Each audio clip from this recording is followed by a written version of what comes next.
Assalomu alaykum hammaga. Mana biza kutgan damlar ham keldi. Bugun revmatoidniy artrit, poliartrit kasalligi haqida ozgina gaplashamiz va asosiy mavzuimiz nima bo'ladi? Asosiy mavzuimiz mana shu revmatoidniy artrit kasalligiga chalingan bemorlarimiz doktor bilan nazoratda qanday bo'lishi kerak?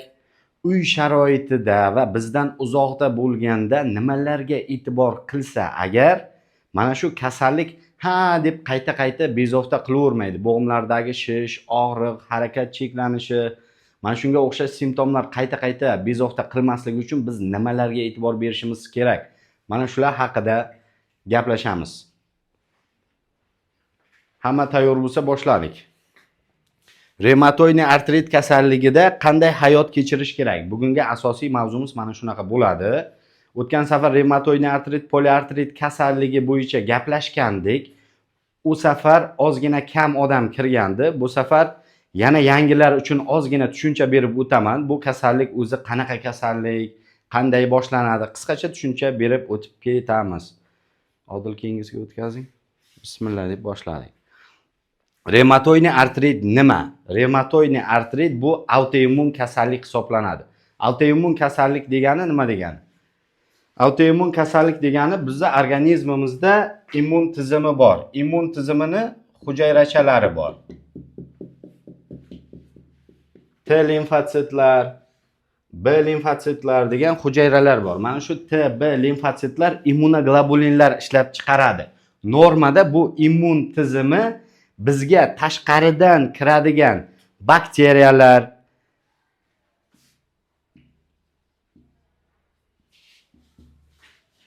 viruslar, zamburug'lar hamda o'sma hujayralari bor. Har birimizda o'sma hujayralari bor. Faqat onkologik kasalligi bor bemorlarda emas. Mana shu tashqaridan kiradigan bakteriya, virus, zamburug'lar, o'sma hujayralariga qarshi kurashadigan tizim bu immun tizimi deyiladi. Mana shu T hamda B limfotsitlar, T hamda B limfotsitlar immunoglobulinlar ishlab chiqaradi. Har xil interleykinlar, faktor nekroz opxuli alfa, o'sha hujayralar organizmga kirgan, tashqaridan kirgan bakteriya, virus, zamburug' hamda o'sma hujayralariga qarshi kurashadi. Revmatoidniy artritda nima bo'ladi? Revmatoidniy artritda mana shu narsa buziladi. Ya'ni organizmga triggerlar bo'ladi har xil. Bu triggerlar nima bo'ladi? Mana shu virusli bakteriyali kasalliklar bo'lishi mumkin birinchisi. Ikkinchisi kuchli stress bo'lishi mumkin. Organizm kuchli agar stress bo'lsa, oilaviy sharoitida nimadir bo'lishi mumkin yoki har xil ko'chadagi sharoitda yoki bo'lmasa kuchli sovuq qotish, mana shunga o'xshagan triggerlar organizmda o'sha autoimmun hujayralar paydo bo'lishida katta ahamiyatga ega bo'ladi. Hamda irsiy moyillik ham ko'pincha buni sababi deydi. Aniq buni sababi yo'q. Qanday qilib autoimmun kasalliklar rivojlanib ketadi degan savolga aniq javob yo'q. Xuddi o'sma kasalligi, ya'ni onkologik kasalliklarning sababi aniq bo'lmagandek, revmatologik kasallik, ya'ni revmatoidniy artrit, poliartrit kasalligini ham aniq kelib chiqish sababi yo'q.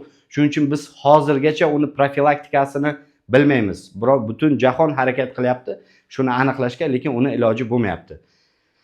Shunday qilib mana shu bakteriya, virus, zamburug' o'smaga organizm qarshi kurashaman deb o'zini bo'g'imlariga qarshi mana bu yerda ko'rsatilgan mana normal qo'l bo'g'imi deb olsak bo'ladi. Barmog'imizdagi bitta kichkina bo'g'im immun tizimi virus, bakteriyaga qarshi kurashaman deb immunoglobulinlar ishlab chiqaraman deb o'zini bo'g'imiga qarshi autoimmun hujayralar, mana bu yerda ko'rsatilgan makrofaglar, B hujayralar, T hujayralar ko'rsatilgan, semiz hujayralar ko'rsatilgan. Mana shu yerdagi o'zimizning immun tizimimizning hujayralari bo'g'imga qarshi kurashib qo'yadi. Asosiy kasallikda kelib chiqish mexanizmi shu. Endi keyingisiga o'tkazing. Ya'ni autoimmun kasallikda organizm o'zining to'qima va organlarini tanimay qoladida va noto'g'ri javob reaksiyasi, yana bitta bosing. Noto'g'ri javob reaksiyasi orqaga qaytamiz. Noto'g'ri javob reaksiyasi rivojlanadi. Natijada mana antitana hamda hujayra hujumi boshlanyapti. Bo'g'imda yallig'lanish hamda shish paydo bo'ladi. Undan keyin bo'g'im zararlanadi va kasallik rivojlanadi. Borib deformatsiyaga olib keladi bu kasallik. Undan keyin bizda qanaqa holat yuzaga keladi? Mana bo'g'imlarimizdagi holat. Mana bu ulnarniy deviatsiya deydi, ya'ni tirsak bo'g'imiga, tirsak suyagiga qarab qo'llarimizni qiyshayib qolishi. Mana bu yerda mana bunaqa deformatsiyalar bor. Oqqush bo'yni degan deformatsiyalarimiz bor. Butanierka degan deformatsiyalarimiz bor. Undan tashqari bu kasallik ne tolka bo'g'imda, ichki a'zolarda ham zararlashi mumkin. Keyingi rasmga o'ting. Yaxshi bo'ladi shu. Terimizda har xil tugunchalar paydo bo'lishi mumkin. Ko'z zararlanishi mumkin. Kuchli stressga olib kelib qo'yishi mumkin bu kasallik. Chunki bemor kuchli og'riq natijasida hech narsa qilgisi kelmaydi, hech kim bilan gaplashgisi kelmaydi, kuchli stressga olib keladi. Undan tashqari yurak zararlanishi mumkin. Bu yurak zararlanishi mumkin. Amiloidoz degan kasallik bor. Surunkali yallig'lanish hisobiga. Boshqa ichki a'zolar, o'pka zararlanishi mumkin, nerv to'qimalari zararlanishi mumkin, qon tomirlar zararlanishi mumkin, teri zararlanishi mumkin. Har qanday ichki a'zo zararlanishi mumkin. Asoratlari juda ham yomon oqibatlarga olib keladi. Keyingisi. Endi biz bitta orqaga o'tingda. Mana shu kasallik, значит, bu kasallik surunkali kasallik hisoblanadi. Ya'ni bu 10 kun, 15 kunda, bir oyda davolanadigan kasallik hisoblanmaydi. Chunki bu kasallikni tushunishimiz uchun hozir men sizlarga bir chizma chizib beraman. Sog'lom odam misolida ko'rib chiqamiz.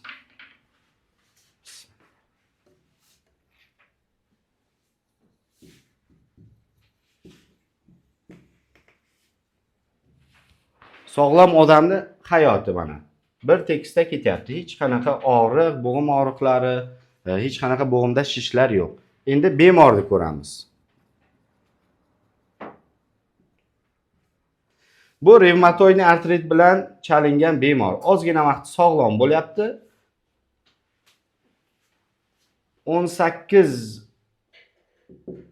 yoshga kirganda kasallik boshlanyapti. Mana bu kasallikning belgisi.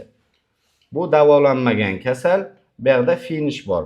Finishda nogiron bo'lib qolyapti. Kasallik где-то 15-20 yildan beri davom etyapti. Bu kasal har xil og'riq qoldiruvchi dorilarni ichib yuribdi yoki gormonal preparatlarni ichib yuribdi. Hech qanaqa kasalligining og'riqlari kamaygani, lekin to'liq deformatsiya rivojlangan. Mana bu tekis chiziq, bu og'riqsiz hayot degani. Mana bunaqa har xil to'lqinli chiziqlar bu yerda og'riqli, shishli hayot. Bemor B. Asosan ayollarimizda ko'p uchraydi bu kasallik 3 ga 1 nisbatda. 3 ta ayol kasallansa, bitta erkak kasallanadi. Chunki bu gormonal gormonlarimiz bilan bog'liq. Estrogen gormoni bunga ko'proq sabab deb topilgan ilmiy izlanishlarga ko'ra. Bu bemorimizda где-то 25 yoshlarda boshlangan kasallik, bir qo'zg'aladi, bir davolanadi, bir yana to'g'ri keladi, yana bir qo'zg'aladi, keyin yana bir yaxshi bo'ladi. Bemor S deb olaylik buni. To'g'ri ketgan, где-то 20 yoshlarda kasallik boshlangan. Undan keyin kasallikni biz davolab har zamonda bitta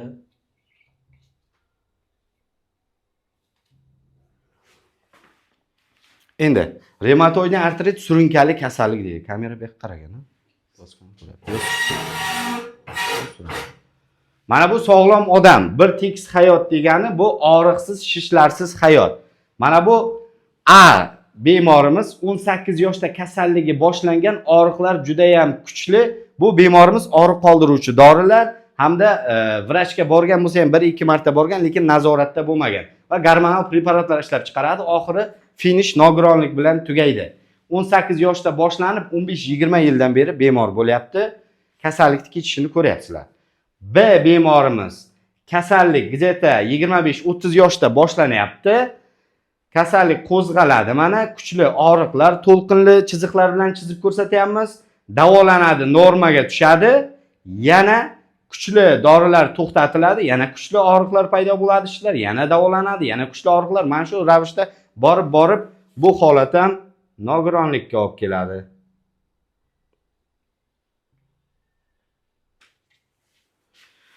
Uchinchi bemorimiz, S bemorimiz где-то 35-40 yoshida boshlangan kasallik kuchli og'riqlar bilan kelyapti. Bizga biz davolayapmiz. Davolaganda ham ko'ryapsizlar, birdan normal holatga tushmayapti. Mana bu yerda davo boshlangan. Asta sekinlik bilan bu vaqt mana bu yerda o'zida kamida 3 oydan 6 oygacha vaqt kerak. 3 oydan 6 oygacha. To normal remissiya yo bo'lmasa past darajali aktivlikka tushirguncha. Har zamonda og'riq shishlar bo'lib turadi baribir. Bu kasallik surunkali kasallik hisoblanadi. O'tkir kasallik emas. Gripp, pnevmoniya yo pielonefrit yoki bo'lmasa ostri glomerulonefrit degan kasalliklarimiz bor yoki juda ham ko'p kasalliklarimiz, bular o'tkir kasallikda. Shu uchun ularga bir marta vrachga borib, lecheniyasini olsa, to'g'ri davolansa, u kasalliklar yo'q bo'lib ketadi. Bu kasallik, lekin shuni esdan chiqarmaslik kerak, revmatoidniy artrit kasalligi biz bilan doimiy qoladi. Hech qayerga yo'q ketmaydi. Ming davolasak ham niskiy aktivность, ya'ni past faollik darajada saqlab tursak yoki bo'lmasa remissiyaga tushirsak ham katta gap. Lekin o'sha holatga tushgan holatda ham baribir vrach nazorati kerak. Vrach nazorati nima uchun kerakligi haqida endi slaydlarda gaplashamiz. Odil, keyingisiga o'tkazing. Revmatoidniy artrit. Endi biz mana shunaqa har xil постоянный doimiy og'riqlar paydo bo'lmasligi uchun, bo'g'imda shishlar paydo bo'lmasligi uchun nimalarga e'tibor qilishimiz kerak? Shular haqida hozir gaplashamiz. Endi biz nima uchun bu haqida gaplashyapmiz? Bemorlarimiz где-то 20-30% bizni tushunyapti. Kasallik haqida to'liq tushuncha bersak ham 20 faqatgina 20-30% to'g'ri tushunyapti-da, vaqtida nazoratga kelyapti, vaqtida qayta ko'rik, vaqtida analizlar topshirib, vaqtida statsionar lecheniya, vaqtida ambulator davolarni olyapti. Qolgan 80% bemorlar bizni to'g'ri tushunishmayapti va o'zlariga minus bo'lyapti. Kasallik borgan sari qo'zg'alib, kuchayib ketib, borib nogironlikka olib kelyapti. Vaqtida ko'rikka kelmaydi. Qayta orliqlar paydo bo'lib qolyapti. Mashqlarni bajarmaydi, to'g'ri parhez qilmaydi. Natijada shu holat bo'lyapti.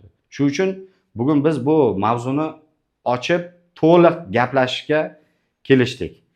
Endi revmatoidniy artrit doimiy shifokor nazoratida turishimiz kerak. Har 2-6 oyda shifokor ko'rigida bo'lishimiz shart va zarur. Hattoki bizni bo'g'im og'riqlari bezovta qilmasa ham. Nima uchun? Bo'g'im og'riqlari hattoki bo'lmasa ham bizni boshida aytgan immun tizimi hech qachon tark etmaydi. Chunki bu bizga kerakli hujayra hisoblanadi, bizni qalqonimiz hisoblanadi. Mana shu immun tizimi hech qayerga yo'qotib bo'lmaydi. Shuning uchun bu kasallik hech qayerga ketmaydi. Har qanday holatda, boyagi aytgan triggerlarimda virusli kasalliklar bo'lsa, kuchli stress bo'ladigan bo'lsa, noto'g'ri zo'riqish holatlari bo'ladigan bo'lsa, kasallik yana qaytadan. Chunki immunitet boyagi virusli kasallikka kurashaman deb antitanalar ishlab chiqaruvdi, o'zini bo'g'imiga ham qaytadan yana immun hujayralar, antitanalar ishlab chiqaryapti. Natijada bo'g'imimiz ham zararlanib qolyapti. Shu holat bo'lmasligi uchun biz обязательно vrach nazoratiga kelishimiz kerak. Ba'zi hollarda shunday holatlar ham bo'ladi. Biz bemorda og'riqlari yo'q, shishlari yo'q, bo'g'im harakati yaxshi, lekin qayta ko'rikka kelyapti.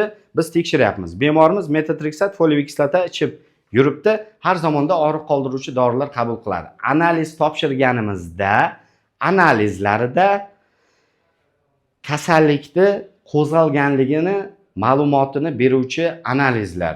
Bular nima? YCT ertasidan cho'kish tezligini baland bo'lishi,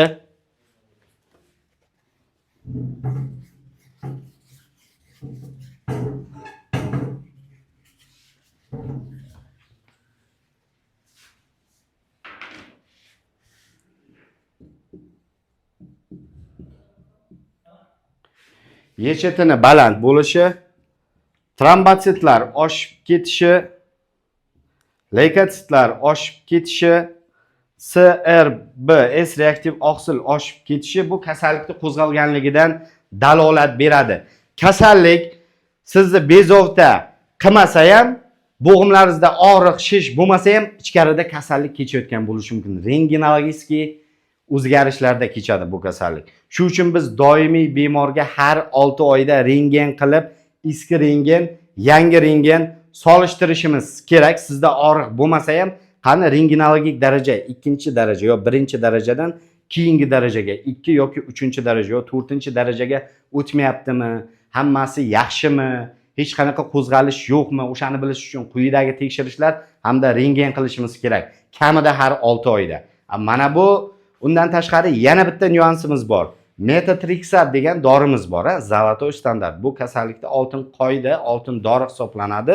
O'sha dorilar jigarga zarar yetkazyaptimi, yetkazmayaptimi? O'shani biz aniq bilishimiz kerak.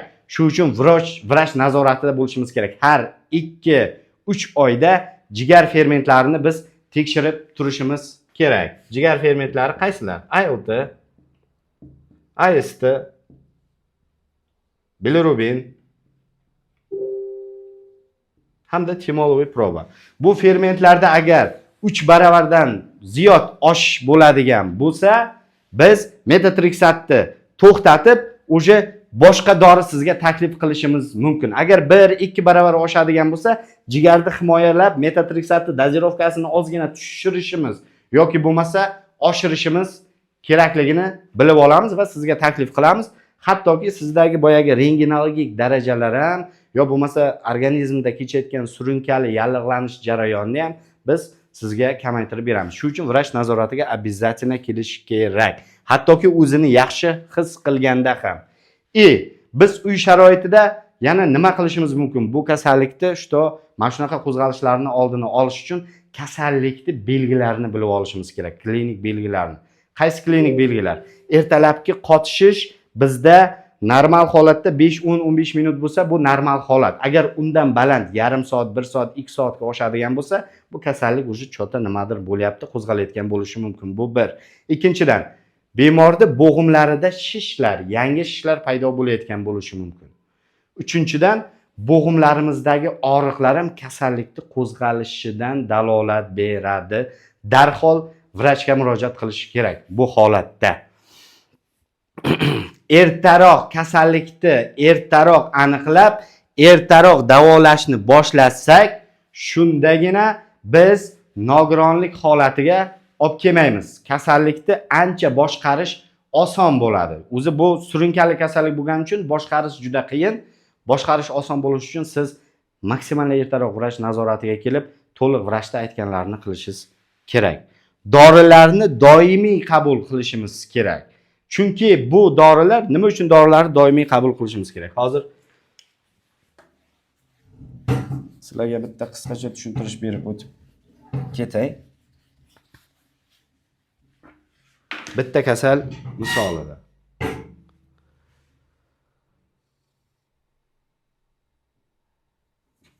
Bemor bu 30 yoshida kasalligi boshlandi. Davolanadi, yana ketadi. Biz bu bemorga metotrexat назначить qildik.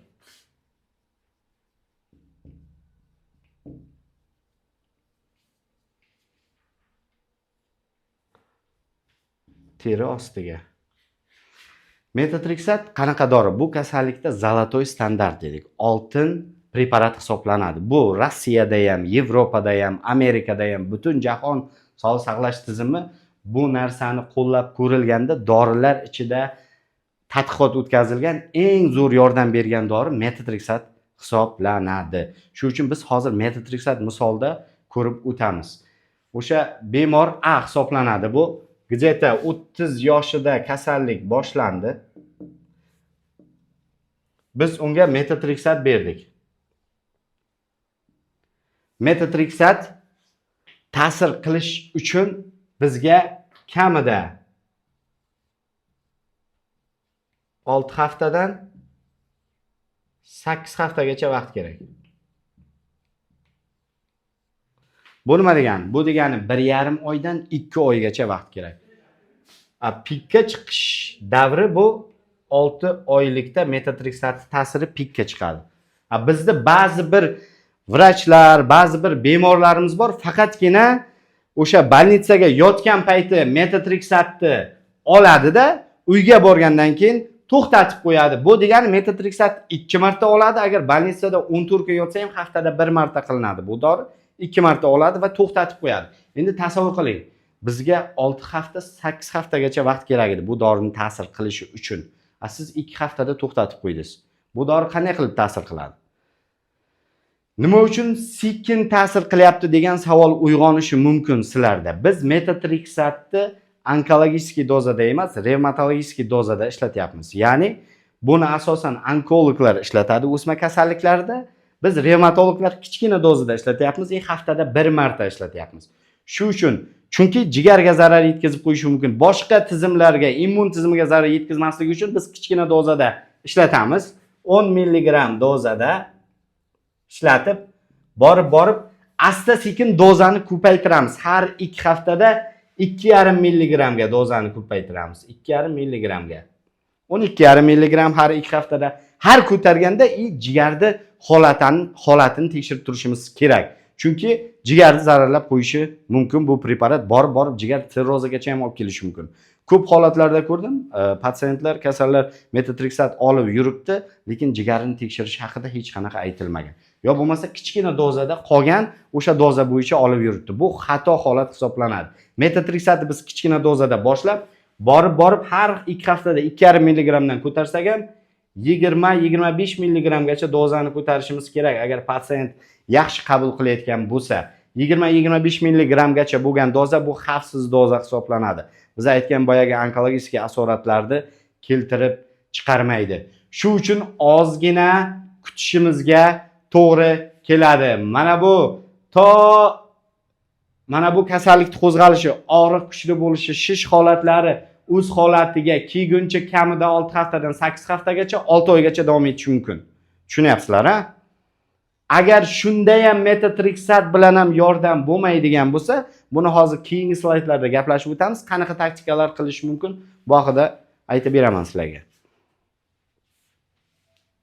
Undan keyin revmatoidniy artrit kasalligida o'sha biz infeksiya riskini ham kamaytirishimiz kerak. Nima uchun degan savol tug'iladi. Infeksiya riski. Biz boya aytdik, immun tizimini noto'g'ri javob bergan reaksiyasi natijasida revmatoidniy artrit kasalligi kelib chiqqandi. O'sha immun tizimining noto'g'ri javob reaksiyasi natijasida biz bu kasallikni qanday davoladik? Immun tizimini susaytirdik. Shu uchun immun tizimini susaytirganimiz uchun biz infeksiyani ham nazorat qilishimiz kerak.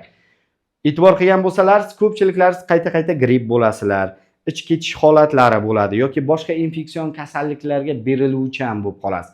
Immun tizimi chunki sog'lom odamga nisbatan revmatoidniy artritda davolanib yurgan odamni immuniteti pastroq bo'ladi. Shu uchun biz infeksiyani riskini, infeksiya xavfini kamaytirishimiz kerak. Buni qanday qilamiz? Mana bu yerda keltirib o'tilgan. Vaqtida vaksinatsiya qilishimiz kerak. Vaksinatsiya degani bu emlash degani. Emlash bizga qanday yordam beradi? Agar biz metotrexatni yuqori dozada olib yurgan bo'lsak, yo bo'lmasa boshqa antirevmatik preparat, revmatologik preparatlarni qabul qilib yuradigan bo'lsak, immun tizimimiz past bo'lib yuradi, chem sog'lom odamga nisbatan. Shu uchun biz vaksinalar bilan o'zimizni himoya qilishimiz kerak. Gripp, aytdim-ku boya, gripp har xil, pnevmoniya, o'tkir respirator infeksiyalar yoki bo'lmasa COVID infeksiyasi hozir juda ham ko'payib ketdi. Mana shu kasalliklardan og'ir o'tmasligi uchun biz ertaroq vaksina qilib qo'yishimiz kerak. Ya'ni emlashni o'tkazib qo'yishimiz kerak. Emlash o'zi nima degani? Emlash haqida ham qisqacha gapirib o'tib ketaman. Emlash degani o'sha mana shu gripp virusini yoki COVID-19 virusini yo bo'lmasa boshqa kasallik keltirib chiqaradigan viruslarni biz antigenlarini olib kuchsizlantirib, o'sha epidemiologlar, biz emas, epidemiologlar kuchsizlantirib organizmga jo'natamiz. U kasallik keltirib chiqarish xususiyatiga ega bo'lmagan organizmlar. Shtobi immunitetimizni ta'sirlab qo'yishimiz kerak. Mabodo gripp virusi keladigan bo'lsa, shunga qarshi antitelalarni mana bunaqa hujayrachalarni tahlab qo'yadigan bo'lsak, immunitet yengil o'tkazib yuboradi mabodo. Shuning uchun ham biz chaqaloqlarimizni emlaymiz-ku, maqsad shu berga. Kuchsiz bakteriya, virusni jo'natib, unga qarshi immunitetni hosil qilib qo'yish, oldini olish degani vaksinatsiya degan. Shuning uchun bu kasallikda ham shu narsaga e'tibor qilishimiz kerak. Agarda bemorlarimiz kuchli immunitet tushiruvchi preparatlar ichib qabul qilib yurgan bo'lsa, vaksina haqida o'ylab ko'rish kerak. Undan keyin qo'llarni doimiy yuvib, gigiyena qoidalariga rioya qilib yurishimiz kerak, chunki har xil parazitar infeksiyalar ham rivojlanib ketmasligi uchun. Uchinchisi, kasal odamlardan masofa saqlashimiz kerak yoki himoya niqoblarini taqib yurishimiz kerak. Chunki havo tomchi yo'li bilan oddiy gaplashganda o'tadigan infeksiyalar juda ham ko'p hisoblanadi hozirgi zamonda. Vaqtida ko'rikka kelish kerak. Boyagi aytib o'tgan gaplarim vaqtida ko'rikka kelinadigan bo'lsa, infeksiya xavfi ham vaqtida oldi olinadi. Undan tashqari immunitet tushib ketish xavfi ham vaqtida olinadi va kasallikni biz nazorat qila olamiz. Keyingisiga. Endi biz vrach haqida, vrach bilan qanday nazoratda bo'lish kerakligi haqida hammasini gaplashib o'tdik. Bir qismini, hammasini emas, hali yana gaplashamiz. Endi uy sharoitida biz nimalarga e'tibor berishimiz kerak? Qanaqa ovqatlanishimiz kerak? Qanaqa jismoniy mashqlarga e'tibor qilishimiz kerak? Mana shular haqida gaplashamiz. Endi birinchi o'rinda revmatoidniy artritda ko'pchilik vrachlardan ham eshitganmiz, yo bemorlarimizdan ham eshitganmiz. Yurma, kamroq nagruzka qil, iloji boricha harakat qilma, doringda ishda yot degan frazalarni ham eshitib qolamiz. Afsuski bu xato hisoblanadi. Revmatoidniy artrit kam harakatlilikni yomon ko'radi va natijada agar siz kam harakat bo'ladigan bo'lsangiz, borib nogiron bo'lib qolish ehtimoli oshadi. Shuning uchun endi biz qanaqa jismoniy harakatlar bilan shug'ullanishimiz kerak? Shularga to'xtalib o'tamiz. Oddiygina yugurish haqida gaplashadigan bo'lsak, bu kasallikda biz qattiq yugurish haqida gap ketmayapti. Yengilgina yugurish haqida. Albatta agar tizza bo'g'imlari, mana bu tizza bo'g'imlari, golenostop, oyoq bo'g'imlari, chanoqson bo'g'imlari zararlanmagan bo'lsa, yengilgina yugurish yoki piyoda yurish tavsiya etiladi. Tushunarli? Ikkinchisi suzish. Suzish vobshe ideal tanlov hisoblanadi bu kasallikda. Nima uchun ideal tanlov? Chunki biz suvda bo'lganimizda harakatlarimiz hech qanaqa zo'riqishsiz bo'ladi. Bo'g'im harakati отлично zo'r bo'ladi, lekin nagruzka bo'lmaydi bo'g'imga tushadigan. Shuning uchun suv biz uchun juda ham muhim hisoblanadi. Keyingisiga o'tamiz. Va velotrenajyor. Velotrenajyor ham tizzasi zararlanganlar uchun albatta tizzani davolagandan keyin bu holatga o'tish kerak. Bu mashqlarga o'tish kerak. Velotrenajyorda ham ustunlik tomoni chem tika turib mashq bajarish, o'tirib turish, yugurish, yurishdan ko'ra velotrenajyor biz uchun qulay hisoblanadi. Chunki o'tirib olib velik haydasak, nagruzka belga tushishi mumkin, lekin oyoqlarga, tizzalarga, pastdagi golenostop bo'g'imlariga nagruzka tushmaydi. Shuning uchun velotrenajyor ideal tanlov hisoblanadi. Undan tashqari keyingi mashqlarimiz har ertalab turganda asosiy tavsiyalardan bittasi shu. Revmatoidniy artrit bilan chalingan bemorlarimiz ozgina bo'lsa ham qotishish bo'ladi. O'sha holatda bo'g'imlarni ochuvchi yengil razryadka mashqlari deydi. Mana shu cho'zuvchi mashqlarni bajarishimiz kerak. Ertalab turganda har bir bo'g'imni qizdirib olishimiz kerak. 15 daqiqadan 20 daqiqagacha. Undan tashqari, agar biz biron joyda ishda o'tirib ishlaydigan bo'lsak, 1 soat, 2 soatgacha ko'p vaqt o'tirib qoladigan bo'lsak, biz turishdan oldin 5 minut bo'lsa ham bitta bo'g'imlarni qizdirib olishimiz kerak. Nima uchun? Revmatoidniy artrit bilan kasallangan bemorlarimiz gorizontal holatga o'tirib yotganda bo'g'im suyuqligida boyagi men ko'rsatgan autoimmun hujayralarimiz bo'ladi. To'g'rimi? Bizga zarar keltirayotgan hujayralar. O'shalar bir joyga cho'kib qoladi-da, turib harakatlanguncha, shularni biz harakatlantirib olgunimizcha qotishishlar bo'ladi. Shu uchun ertalabki og'riq ko'p kuchli bo'ladi yoki biron joyda o'tirib qoldingiz, bir harakat qilib olgunizcha og'riq ko'p bo'ladi. Shu uchun harakatdan oldin bitta mashq qilib olib, bo'g'im suyuqliklarini yurgizib olishimiz kerak. Xuddi mashinamizda ertalab turib qizdirganimizdek, Chunki qizdirishdan maqsad butun sistemaga o'sha moyni, suyuqlikni tarqatib olishida. Bizi bo'g'imlarimizda ham xuddi shunday qilingan. Mana shu bo'g'im suyuqliklaridagi autoimmun hujayralarni bitta yurgizib kamaytirib olish uchun, bo'g'im suyuqligini butun bo'g'imlarga tarqatib olish uchun ertalab ozgina rasyashka mashqlarini bajarib olishimiz kerak yoki bir holatda ko'p o'tirib qolgan paytimiz ham обязательно mashqlarni bajarib olishimiz kerak. Shundagina harakatimiz yengil bo'ladi. Bo'g'imlarimizga zo'riqish ham tushmaydi. Suyuqlik bilan qo'llanib turgan bo'g'im yaxshi harakatda bo'ladi. Undan tashqari uy va ish sharoitlarini to'g'rilab olishimiz kerak. Uydagi holatda nimaga e'tibor qilishimiz kerak? Uydagi holatda ko'pincha uy bekalarimiz bizga murojaat qilishadi. Bu kasallik bilan og'ir mehnatga majbur holatlar bo'ladi. Har xil uyda shunaqa sharoitga majbur holatlar bo'ladi. Xo'jayini bo'lmasligi mumkin, yo bo'lmasa uyda erkak kishi bo'lmasligi mumkin, og'ir ishlarni qilmaslikka harakat qilishimiz kerak. Chunki bo'g'imlarimiz o'zi kasal, to'liq sog'lom emas, qiyshaygan bo'lishi mumkin, nagruzka noto'g'ri tushishi mumkin. Shuning uchun og'ir yuklar ko'tarish, og'ir mehnatlar, statik ishlar, bir holatda ko'p o'tirib qolib bajariladigan ishlar juda ham katta nagruzka beradi bo'g'imlarimizga. Shuning uchun og'ir mehnatlar tavsiya etilmaydi. Shu narsaga e'tiborli bo'lishlarimiz kerak. Bitta orqaga qaytaring. Hamda ish joyimizda ham mana bunaqa ko'p o'tirib ishlaydigan holatlar bo'ladigan bo'lsa, birinchi o'rinda to'g'ri o'tirishga e'tibor qilishimiz kerak. Mana bu holat noto'g'ri holat hisoblanadi. Va agar ko'p o'tirib ishlaydigan holatda bo'ladigan bo'lsak, boya aytganimdek bitta bo'g'imlarni qizdirib olishga harakat qilishimiz kerak. Undan keyin dalch harakatlanishimiz kerak. Endi hassa juda ham yaxshi narsa esimga tushdi. Juda ko'p bemorlarimiz revmatoidniy artrit bilan bitta tizza zararlangan bo'ladi. Например, chap tizzamiz zararlangan va ularga biz hassa oling deb aytsak, vaqtinchalik deb aytsak ham, odamlar nima deb o'ylaydi, qo'shnilarim cho'loq bo'lib qopti deb o'ylaydi, men uyalaman degan narsaga keladi-da, degan xayolga borishadi va bizga davolashni qiyinlashtiradi. Endi tasavvur qiling, sizni chap tizzangiz zararlangan, siz majburlab cho'loqlanib yuribsiz. Birinchidan kasal tizzangizga ham nagruzka ko'p tushyapti, zararlangan tizzangiz, ikkinchidan sog'lom tizzangizni ham zararlab qo'yish ehtimoli juda ham katta, chunki buni avaylab ikkinchisiga nagruzka berasiz. Shu holatda bizga mana bunga o'xshagan bo'g'imlarni mustahkamlovchi artezlar tavsiya qilinadi yoki bo'lmasa vaqtinchalik hassa tavsiya qilinadi. Yo bo'lmasa minik zararlanishi bilan bemorlarimiz bo'ladi. Hassa oling desa, hassa olishga uyalaman, odamlar nima deb o'ylaydi degan savollar tug'iladi. Aslida bu holat juda ham noto'g'ri hisoblanadi. Nima uchun? Hassa bizga nima yordam qiladi degan savol bo'lishi mumkin. Hassa birinchi o'rinda bizga tushadigan nagruzkani kamaytirib beradi. Agar biz hassani to'g'ri ishlata olsak, 50% gacha nagruzka kamayadi.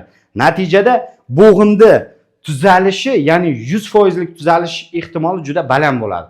Agar biz hassa olmaydigan bo'lsak, bo'g'im invalid bo'lish ehtimoli, borib operatsiyagacha borish ehtimoli juda ham baland bo'ladi. Shuning uchun hassadan hech qachon uyalmaslik kerak va kerak payti olish kerak. Endi hassani ishlatishda biz nimaga e'tibor berishimiz kerak? Birinchi o'rinda hassani uzunligini bilib olishimiz kerak. Hassa olganimizda qo'limiz yarim bukilgan emas, где-то mana shu holatda bo'lishi kerak. Ozgina bukilgan holatda, bo'yimizga shunda to'g'ri bo'ladi. Agar mana bunday qilib bukilgan holatda bo'lsa ham, bu noto'g'ri bo'ladi, oyoqqa nagruzka noto'g'ri tushadi. To'liq ochilgan holatda qo'limizga nagruzka tushib, qo'limiz og'rib qolishi mumkin. Shuning uchun yarim bukilgan holatda, mana bu yelkaga ko'p nagruzka tushadi. Yarim bukilgan holatda ushlaydigan bo'lsak, shunda bu hassani to'g'ri ushlagan bo'lamiz. Ikkinchidan nimaga e'tibor qilishimiz kerak? Hassani qaysi qo'lga olishimiz kerak? Shu narsaga e'tibor qilishimiz kerak. Buni hozir chizib ko'rsataman.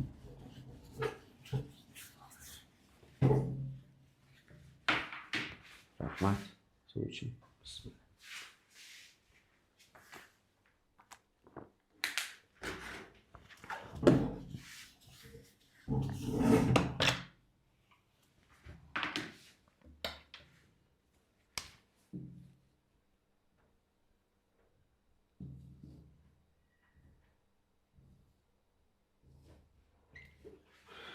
Maktabda rassomchilikdan yaxshi o'qimaganman, shuning uchun xafa bo'lmaysizlar. Tak. Agar bizda chap tizza zararlanadigan bo'lsa, hassa обязательно teskari tomonda bo'lishi kerak. O'ng tomonda bo'lishi kerak. O'ng tomonga hassani olishimiz kerak. Agar bizda o'ng tizza zararlanadigan bo'lsa, chap qo'lga hassani olishimiz kerak. Hassa yo'q hozir. Shuni taqib qo'yamiz. Necha shunday tushuntiraman, 5 hassa. Значит, teskari tomonda agar chap tizza zararlanadigan bo'lsa, hassani o'ng qo'lga olamiz. Va uchinchidan nimaga e'tibor qilishimiz kerak? Birinchidan hassani uzunligiga to'g'ri e'tibor qilishimiz kerak. Ikkinchidan qaysi qo'lga olishga e'tibor qilishimiz kerak. Uchinchidan to'g'ri yurishga e'tibor qilishimiz kerak. Agar chap tizzam zararlanadigan bo'lsa, hassa o'ng qo'lga olinadi va hassa zararlangan oyoq bilan birga qadam bosish kerak va men nagruzkani o'ng qo'lga berishim kerak. Tushunarli? Shundagina chap oyoqqa nagruzka tushmaydi. Keyingi etapda o'ng oyog'imiz, ya'ni sog'lom oyog'imiz harakatlanadi. Zararlangan oyoq bilan teskari tomondagi hassa undan keyin sog'lom oyoq harakatlanishi kerak. Menimcha hamma tushundi. Hassa bilan bog'liq. Undan tashqari bitta orqaga qayting. Nakalenniklarimiz, mana bunaqa bo'g'imda artezlari bizga juda katta yordam beradi. 20-30% gacha og'rig'imizni ham, tushadigan bosim, zo'riqishni ham kamaytirib beradi. Shuning uchun olish kerak bo'lgan paytda olish kerak.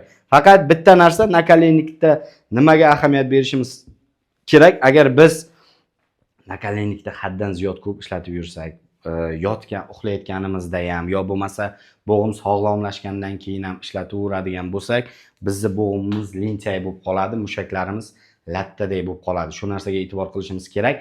Vaqtida ishlatish kerak. Iloji boricha qisqa vaqt ishlatib, o'zimizda mushaklarimizni agar tizza mushaklarini kuchaytiradigan bo'lsak, keyinchalik nakalennikdan biz voz kechishimiz kerak. Uzoq vaqt nakalennik hassada ham uzoq vaqt yurish bo'lmaydi. Agar to'liq absolyutniy pokazaniya bo'lmaydigan bo'lsa, keyingisiga o'tkazamiz hozir. Da. Uy sharoitida yana nimalarga e'tibor qilishimiz kerak? Stressga e'tibor qilishimiz kerak. Nima uchun stressga e'tibor qilishimiz kerak?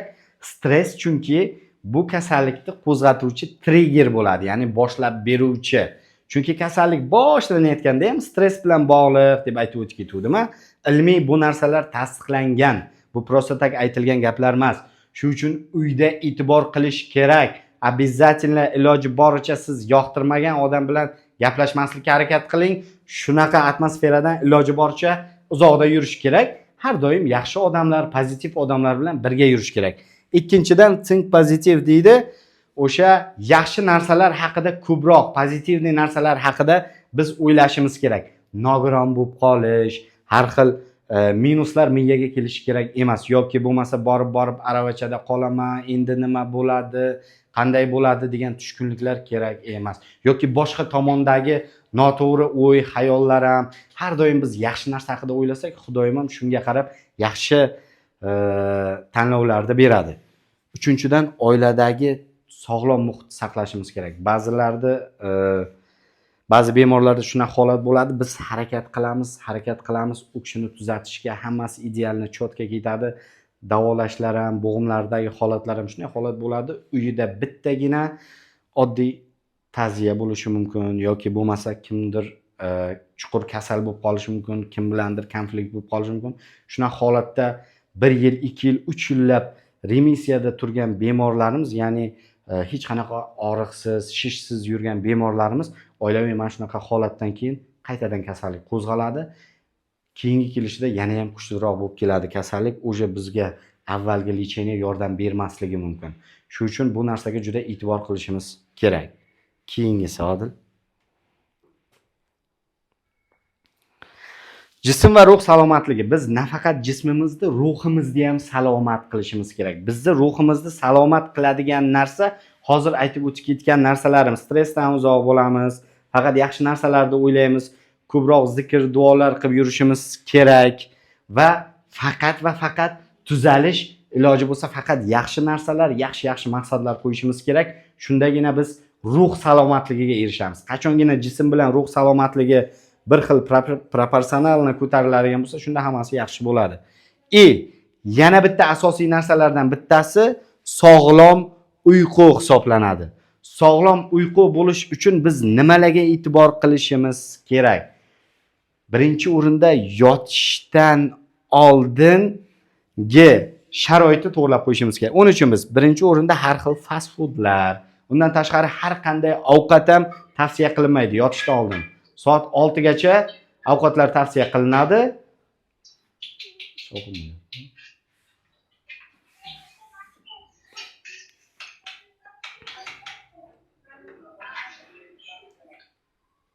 Mikrofonlarni o'chirib qo'yamiz.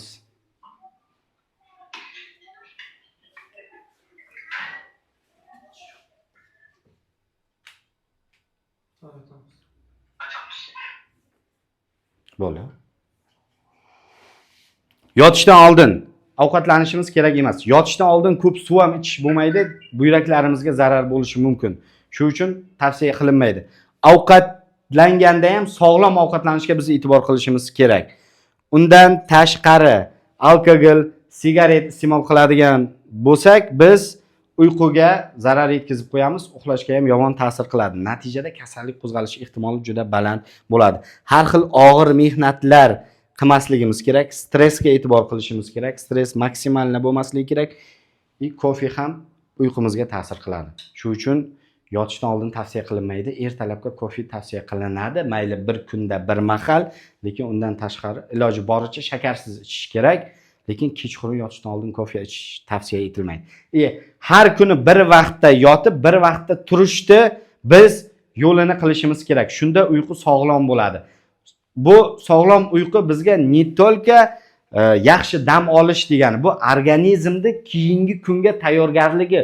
Uyqu vaqtimiz bizda immun tizimi qayta ko'rib chiqiladi va a'zolarning ishlashi ham qaytadan ko'rib chiqiladi. Gormonlar balansga keladi.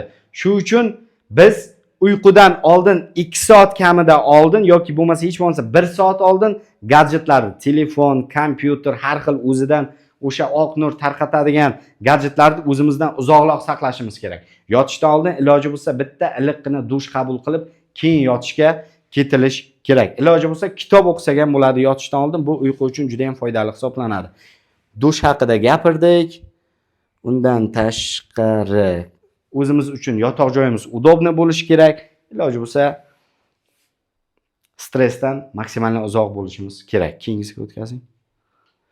Ovqatlanishda biz nimalarga e'tibor qilishimiz kerak? Revmatoidniy artrit, poliartrit kasalligida ovqatlanish sredizemnomorskiy dietaga o'xshash bo'ladi. Ya'ni ko'proq o'simlik, sabzavotlardan bo'lgan mahsulotlar, ko'katlar hamda go'shtlardan iloji boricha baliq go'shti tavsiya qilinadi. Hamda baliq moyi ham tavsiya qilinadi. Chunki omega 3 ta organizmda qondagi shamollash, vaspaleniyalarni kamaytirish xususiyatiga ega mahsulot bor.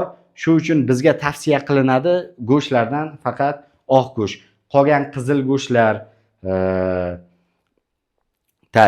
qo'y go'sht, mol go'shtlar, ayniqsa jariniylari tavsiya qilinmaydi, chunki ular organizmdagi vaspalительный prosesda ne только ichaklarga ham, oshqozon ichak traktiga ham juda ham zararli ta'sir ko'rsatadi. Keyingisi. Nimalardan biz cheklanishimiz kerak ovqatlanishda? Ovqatlanishda biz nimalarga e'tibor qilishimiz kerak? Yana cheklovchi mahsulotlar bu un mahsulotlari. Bularga non, manti, xonim, barak hammasi kiradi. Tatir ham kiradi. Undan tashqari undan bo'lgan pishiriqlar ham kiradi. Har xil tort, pirojniy, pirog, mana shulardan biz maksimalni cheklanishimiz kerak, chunki bular tarkibida un ham bor, shakar ham bor. Bular uglevodlar bizga tavsiya qilinmaydi. Ikkinchidan yog'ga cho'miltirib qovurilgan ovqatlar. Tovuq go'shti bo'lsa ham, mol go'shti, qo'y go'shti bo'lsa ham, даже baliq go'shti bo'lsa ham yog'ga cho'miltirib qovurilgan bo'ladigan bo'lsa, bizga tavsiya qilinmaydi, chunki ularning tarkibida trans moylarimiz bor. Ular yallig'lanishni bizga kuchaytirib beradi hamda jigarimizni zararlaydi. O'zi biz metotrexat qabul qilib yuribmiz. Kamiga yana bularni ichadigan bo'lsak, jigarga двойной udar bo'ladi. Shuning uchun bu narsalar tavsiya qilinmaydi. Hamda albatta shakar. Shakar hech qaysi kasallikda tavsiya qilinmaydi. Buni revmatoidniy artrit, poliartrit bo'lmagan bemorlarimizga ham tavsiya qilaman. Shakardan maksimalni uzoqda bo'lishimiz kerak. Keyingisi. Yana bitta asosiy narsa vaznni kamaytirishga harakat qilishimiz kerak. Agar bizda ortiqcha vazn bo'ladigan bo'lsa, Bu bo'g'imlarimizga lishniy nagruzka, ortiqcha yuklama hisoblanadi. Bizda o'zi bo'g'imlarimiz bemor hisoblanadi, to'liq hali yaxshi bo'lmagan. Undan tashqari bizga kunlik tushadigan nagruzka, ishga borib kelishimiz, bu agar bizda ortiqcha vazn bo'ladigan bo'lsa, bo'g'imlardagi zararlanishni yana ham kuchaytirib yuboradi.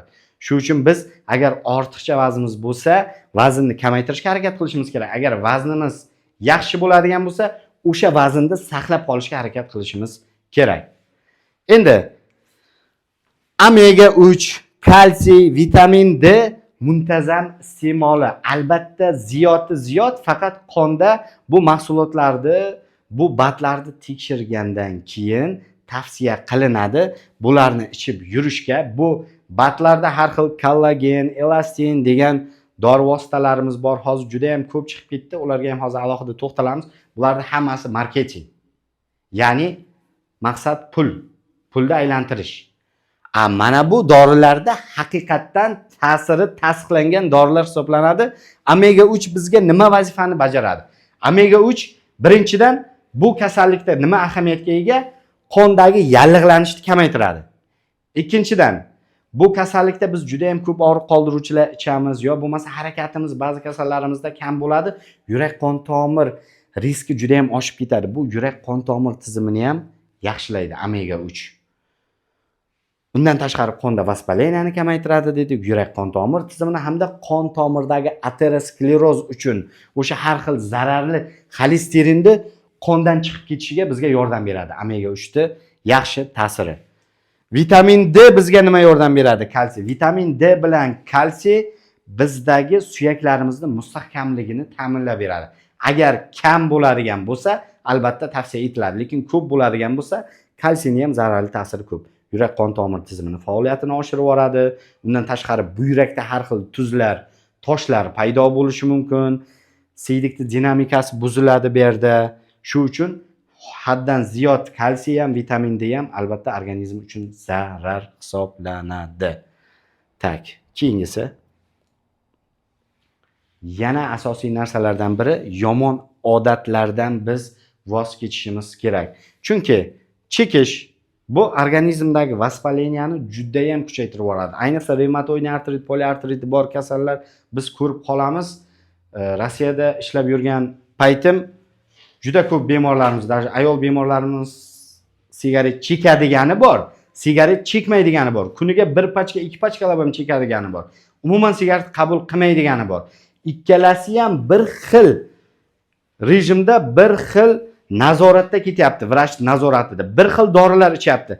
Lekin mana bu kasal remissiyaga tushishi juda ham qiyin hisoblanadi. Biz shuni guvohi bo'lganmiz. Qayta pashti ishto har 1 oy, 2 oyda qayta больницаga yotadi. Bu kasal esa 6 oyda o'zini nazorati bilan statsionarga yotadi. Har 2 oyda, 3 oyda qayta ko'rikka kelib, jigarlarini tekshirib ketaveradi.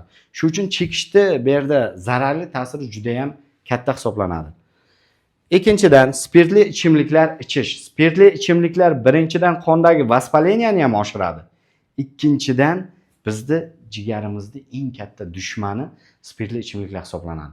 Biz o'zi metotrexat, har xil og'riq qoldiruvchi dorilar bilan jigarga nagruzka qilib bu kasallikni davolasak, undan tashqari ayniqsa metotrexat qabul qilingan kunlari ni в коем случае spirtli napitklar qabul qilish mumkin emas. Qolgan paytlari ham tavsiya qilinmaydi. Lekin xavf spirtli ichimlik ichilgan kuni metotrexat ham qabul qilingan bo'lsa, двойной udar bo'ladi. 2 marta udar bo'ladi. Jigarimizga sirroz kelib chiqish ehtimoli juda ham oshadi. Undan tashqari o'zboshimchalik bilan dorilarni iste'mol qilish ham eng yomon odat hisoblanadi. Bizga kelyapti patsientlar. Boyagi 80% patsient dedim-ku, 20% yaxshi holatda yuribdi. Boyagi 80% metotrexatni qabul qiladi. Vaqti o'zini o'sha kerakli vaqtgacha qabul qilmay metotrexatdan kechib yuboradi. Baribir ta'sir qilmayapti, foydasi yo'q ekan deydi-da, og'riq qoldiruvchiga o'tib oladi. Og'riq qoldiruvchini foydasi, yagona foydasi sizni og'rig'ingizni kamaytirishi mumkin. Gormonal preparatlar ham yagona foydasi sizni og'rig'ingizni kamaytirib beradi. Lekin qondagi shamollashni, vaspaleniyani bu kamaytirmaydi. Bo'g'imda ketadigan deformatsiyalarni bu kamaytirmaydi. Nabarot, sizdagi ichki a'zolardagi o'zgarishlar, bo'g'imlardagi o'zgarishlar dalish ketaveradi. Shu uchun bu xatodan juda ham ehtiyot bo'lish kerak. Mana yaqin kunda 2 kun bo'ldi bemorimizni yotqizganimizga. Hozir ham statsionarda yotibdi. Har 3 kun, 4 kunda shu preparatlarni yozmasam bo'lmaydi.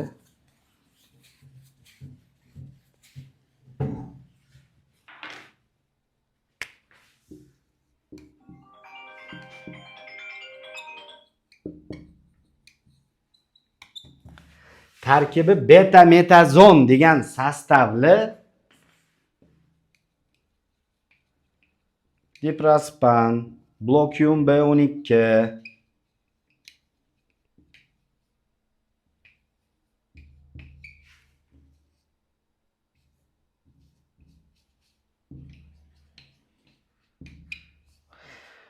diprospan, sertaspan, blokium B12, blokard va shunga o'xshash. Bularda anonsi ko'p, turi ko'p, har xil firmin nomlar, lekin hammasini tarkibi beta-metazon.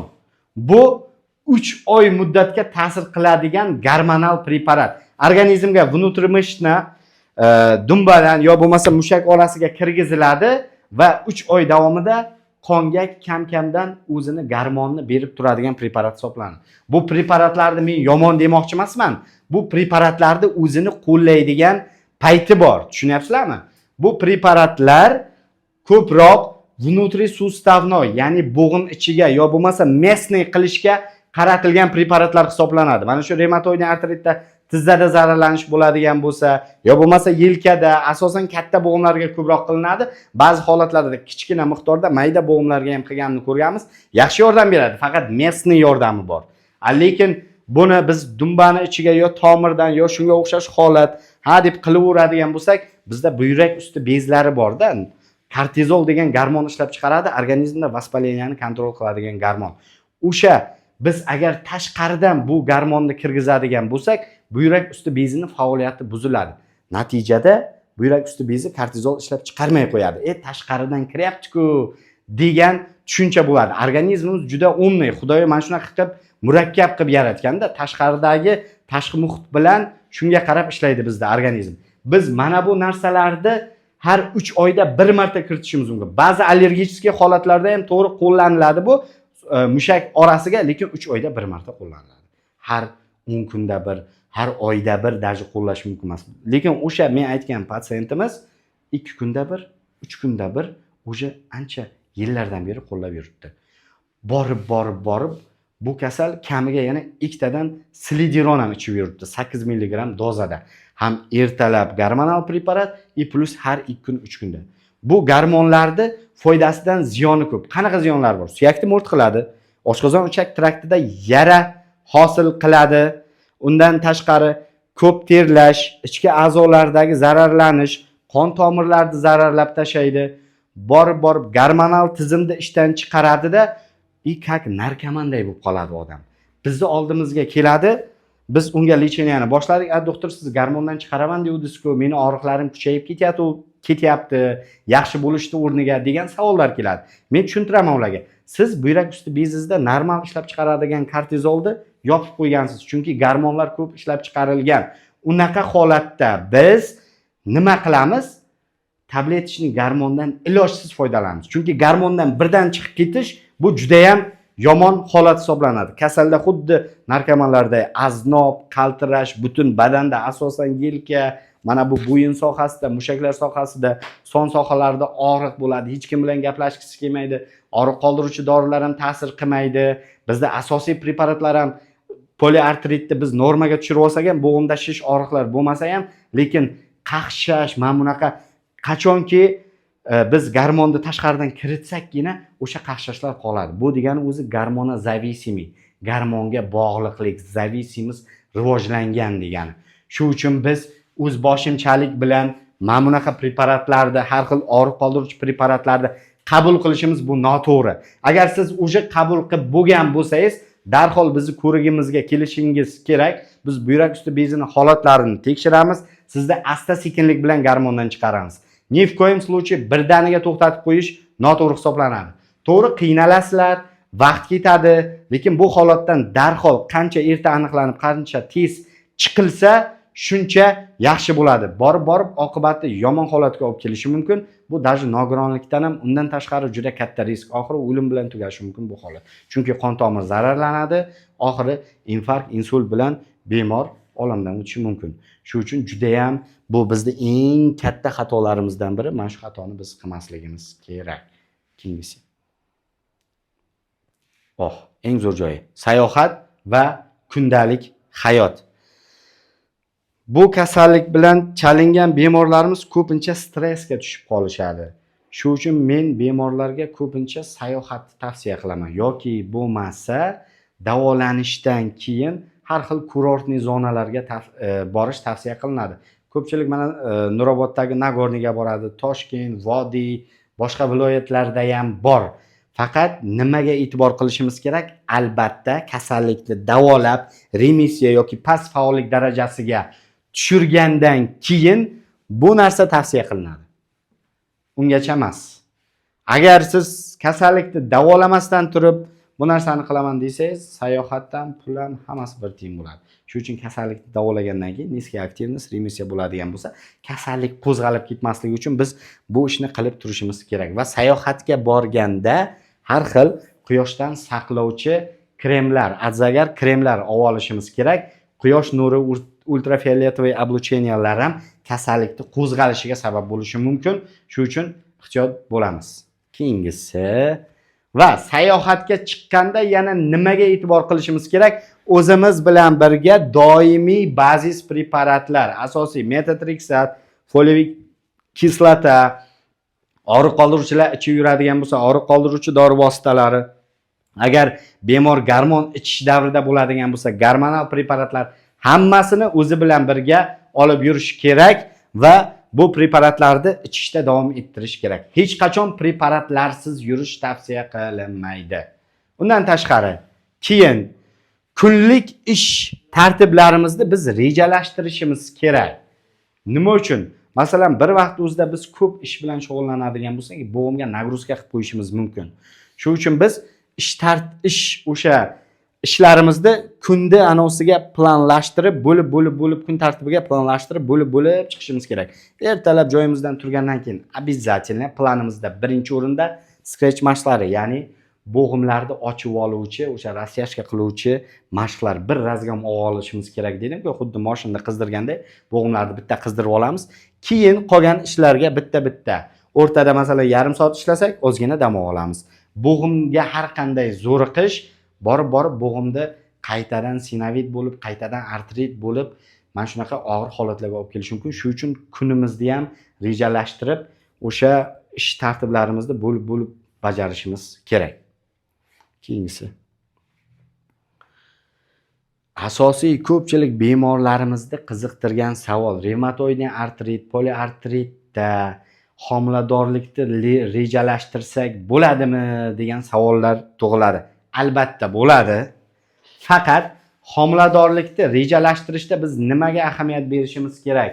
Birinchi o'rinda iloji boricha agar homiladorlik ideal o'tsin deydigan bo'lsak, biz birinchi o'rinda remissiya paytida homiladorlikni planlashtirishimiz kerak.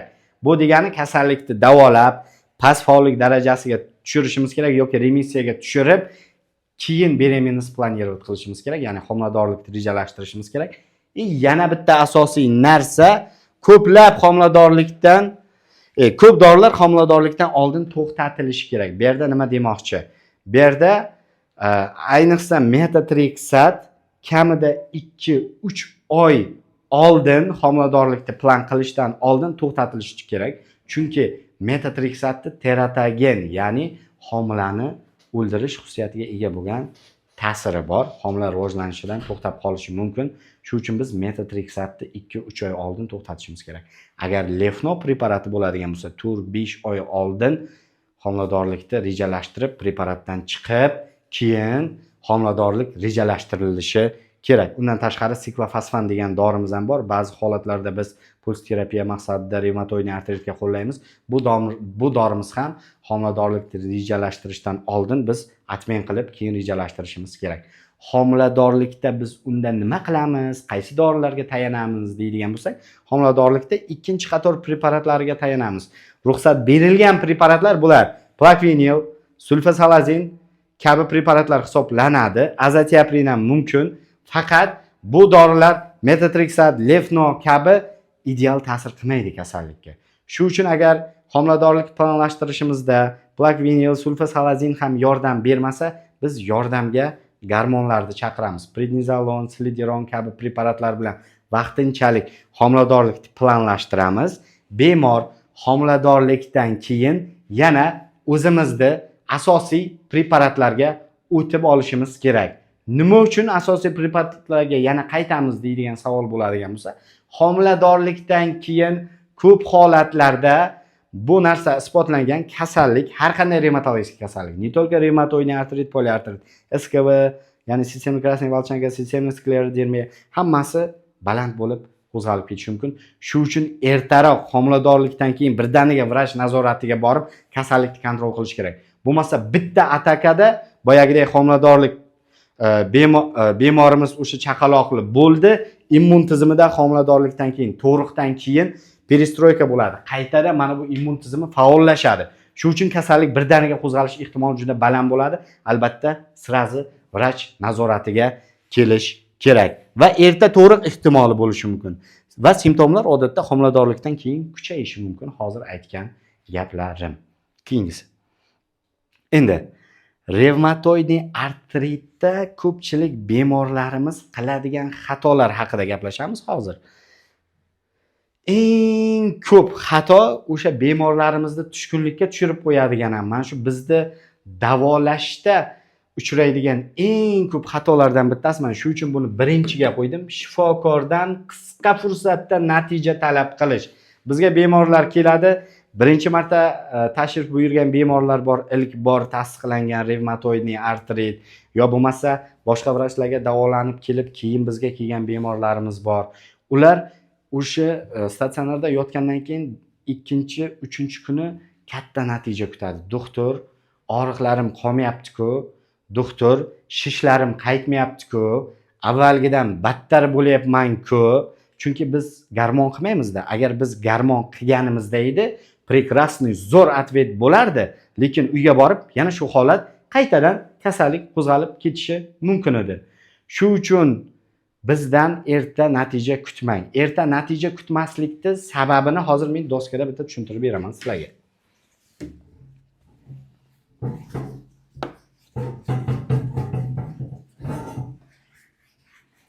Vaqt yaxshi ketyapti men bakir. Хорошо. Bu A bemorimiz. Bu B bemor, bu C bemor, bu D bemor. 4 ta bemor. Misolida ko'rib chiqamiz. Shu tomonga o'tirib gapirsam yaxshiroq, ilib berib o'taylik. Лучше. Mana shu normal. Хорошо. A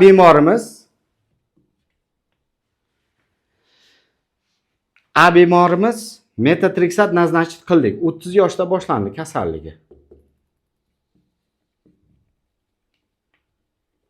Metotrexat назначить qildik. Metotrexat qancha vaqtda ta'sir qiladi dedik? 4 haftadan 6 haftagacha bo'lgan muddatda ta'siri boshlanadi. Shu uchun biz birdaniga natija kutmaymiz. To'g'ri, sizda og'riqlaringizni ham biz tomosha qilib o'tirmaymiz. Ungacha biz yordamchi dorilar bilan yordam berib turamiz. Yordamchi dorilar har xil og'riq qoldiruvchi preparatlar bo'lishi mumkin. Maksimalni zararsizdan biz foydalanamiz. Shu uchun siz o'zboshimchalik bilan diklofenak, paracetamol sostavli Kupen bor, Cinepar bor, shunga o'xshash boyagi Dalgit bor, Naclafen bor. Bular juda ham zararli hisoblanadi. Biz sizga zararsizroq, lekin sizga yordam beradigan, o'sha vaspaleniyani, yallig'lanishni kamaytiradigan, maksimum yon ta'sirlari kam dori vositalarini biz tavsiya qilamiz. Siz qo'rqishingiz kerak emas. Biz bu yerda og'rig'ingizni nisbatan kamaytirib, biz ertaroq boyagi 1,5-2 oyda metotrexatni maksimal dozaga chiqarib olishimiz kerak. Ya'ni 20-25 mg dozaga 10 mg dan boshlab ertaroq harakat qilishimiz kerak. Ha, faqat bitta narsaga e'tibor qilishimiz kerak. Metotrexat berilgandan keyin обязательно folioviy kislota ham berishimiz kerak. O'zini dozasi bor. Metotrexat 10 bo'lsa, folioviy kislota 5. 15 bo'lsa 7,5, 20 bo'lsa 10. Ana shunday qilib kompensatsiya qilib ketishimiz kerak. Undan tashqari ikkinchi kasalimiz bor. Bu kasalimizni kasalligi jo'skiyroq kechyapti. 1 yilda ichida o'sha deformatsiyalarga olib kelib qo'ygan, qo'l qiyshaygan, tizzada ham sinovid boshlangan. Bu kasalga ham xuddi shu taktikani qilamiz. Metotrexat beramiz. Metotrexat beramiz, 1,5-2 oy kutamiz. Ungacha biz yon dorilar bilan yordam berib turamiz. Agar kasalligi birdaniga kuchli kechadigan bo'lsa, og'riq qoldiruvchi dorilar bilan yordam berib turamiz. Agar bemorda diqqat bilan eshitamiz sherda. Bemorda 1,5-2 oy ichida natija bo'lmaydigan bo'lsa, natija boru kam, jigar fermentlarini tekshirib turibmiz. Natija boru kam, kuchaymayapti. Doktor, og'riqlarim qolmayapti, mashq qilishga xalaqit qilyapti, mashq qila olmayapman deydigan bo'lsa, biz metotrexatni yoniga plus plakvinil qo'shib lecheniyani kuchaytirishimiz mumkin. O'sha, lekin buni ham natijasini где-то 1 oydan keyin kutamiz. Birdaniga emas. Uni siz qachon qilasiz? Agar metotrexat yordam bermadi deb voz kechib doktorga bormay qo'yadigan bo'lsangiz, sizni kasalligingiz dalshi kuchayishda davom etadi. Siz doktorga jahl qilgan bo'lishingiz mumkin, lekin minusga qarab ketasiz. Doktorga hech qanaqa minus bo'lmaydi. Bu holat sizga minus bo'ladi. Tushunyapsiz-a? Shu uchun sabr, sabr, sabr. Sabrsiz natijaga erishib bo'lmaydi. Ba'zi holatlarda mana bu C bemorimiz misolda oladigan bo'lsak, kasallik juda ham jo'ski kechyapti. Birdaniga o'sha 1 oy, 2 oyda ichida bo'g'imda qiyshayishlar, shishlar boshlanyapti. Unaqa holatda biz metotrexat, plakvinil, sulfasalazin berishimiz mumkin. Mana bu ikkalasi ham ta'sir qilmagan holatda biz 3 talik kombinatsiyaga o'tamiz. Undan tashqari og'riq juda kuchli bu bemor даже mashq ham qila olmayotgan bo'lsa, biz majburmiz gormon qilishga. Gormon ukol emas, slidiron tabletka maksimalni minimalniy dozada beramiz. Yo bitta tabletka yoki ikkita tabletka. 3 ta, 4 ta, 5 talab hech kimga gormon bermaganmiz. Tushunarli? Shu uchun reumatoidni artritda maksimum 2 ta tabletka, ya'ni 10 mg prednizolon bo'yicha, metilprednizolon bo'yicha, slidiron bo'yicha 8 mg dan harakat qilamiz. Kasallikning og'rig'ini kamaytirib, ertaroq mana bu metotrexatning ta'siri kutguncha biz 2 ta tabletkadan boshlab dozani kam-kamdan kamaytirib ketamiz. Shunda biz natijaga erisha olamiz. Ko'pchilik bemorlarimiz mana shu etapni bosib o'tmasdan turib, chunki kasallik bizga bog'liq emas. Kasallik har kimga har xil sinov berilgani kabi, bu kasallik hammani organizmida har xil kechadi. Kimgadir bitta metotrexatni o'zi yordam berishi mumkin. Kimgadir metotrexat umuman ta'sir qilmasligi mumkin. Kimgadir metotrexat bilan plakvinil yordam berishi mumkin. Bu vaqt talab qiladi. Biz lecheniyani mana bu yerdan boshlaymizda kuzatishimiz kerak. Kimga qaysi preparat. Birdaniga zo'rga o'tib keta olmaymiz. Tushunyapsizlar-a? U noto'g'ri taktika hisoblanadi. Xuddi mana shu taktika Rossiya, Yevropa, Amerika, butun jahonda xuddi mana shu taktika bo'yicha davolanadi. Shu uchun sizlardan sabr qilishlaringizni qattiq so'rab qolaman va bizga topshirsangiz, Xudo xolasa hech qachon minusda bo'lmaysizlar, plusda bo'lasizlar. Faqat vrach nazoratiga vaqtida kelib, vaqtida dorilarni ichish kerak. Har bir bo'ladigan shishmi, og'riqmi vrach bilan bo'lish kerak. Birdaniga natija kutish shu uchun xato hisoblanadi. Ba'zi holatlarda D bemorimizda oladigan bo'lsak, metotrexat, plakvinil, sulfasalazin, lefno eng kuchli kombinatsiya bu metotrexat bilan lefnoda. Metotrexat bilan lefnoni ham bir qilib qo'llaganda ham ta'sir qilmaydigan holatlar bo'ladi.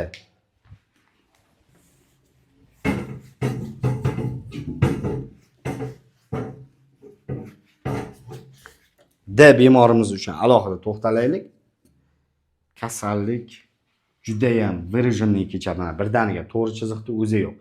Bunda metotrexat, lefno bilan kombinatsiya qildik, yordam bermayapti. Yoniga slidiron, gormonal preparat ham qo'shyapmiz. Kasalda ozgina og'riqlar kamaydi-yu, lekin deformatsiya ham, bo'g'imdagi shishlar ham dalshi davom etyapti. Unaqa holatda biz genna injineriya preparatlari, o'tgan safar ham Humira deb ruchkachalik preparat ko'rsatdim. Genna injineriya biologический terapiyaga o'tamiz. Qisqa qilib yozganda GIBT gen injiniring biologический terapiya deydi. Bunga Humira, ya'ni adalimumab buni tarkibi. Undan keyin rituximab,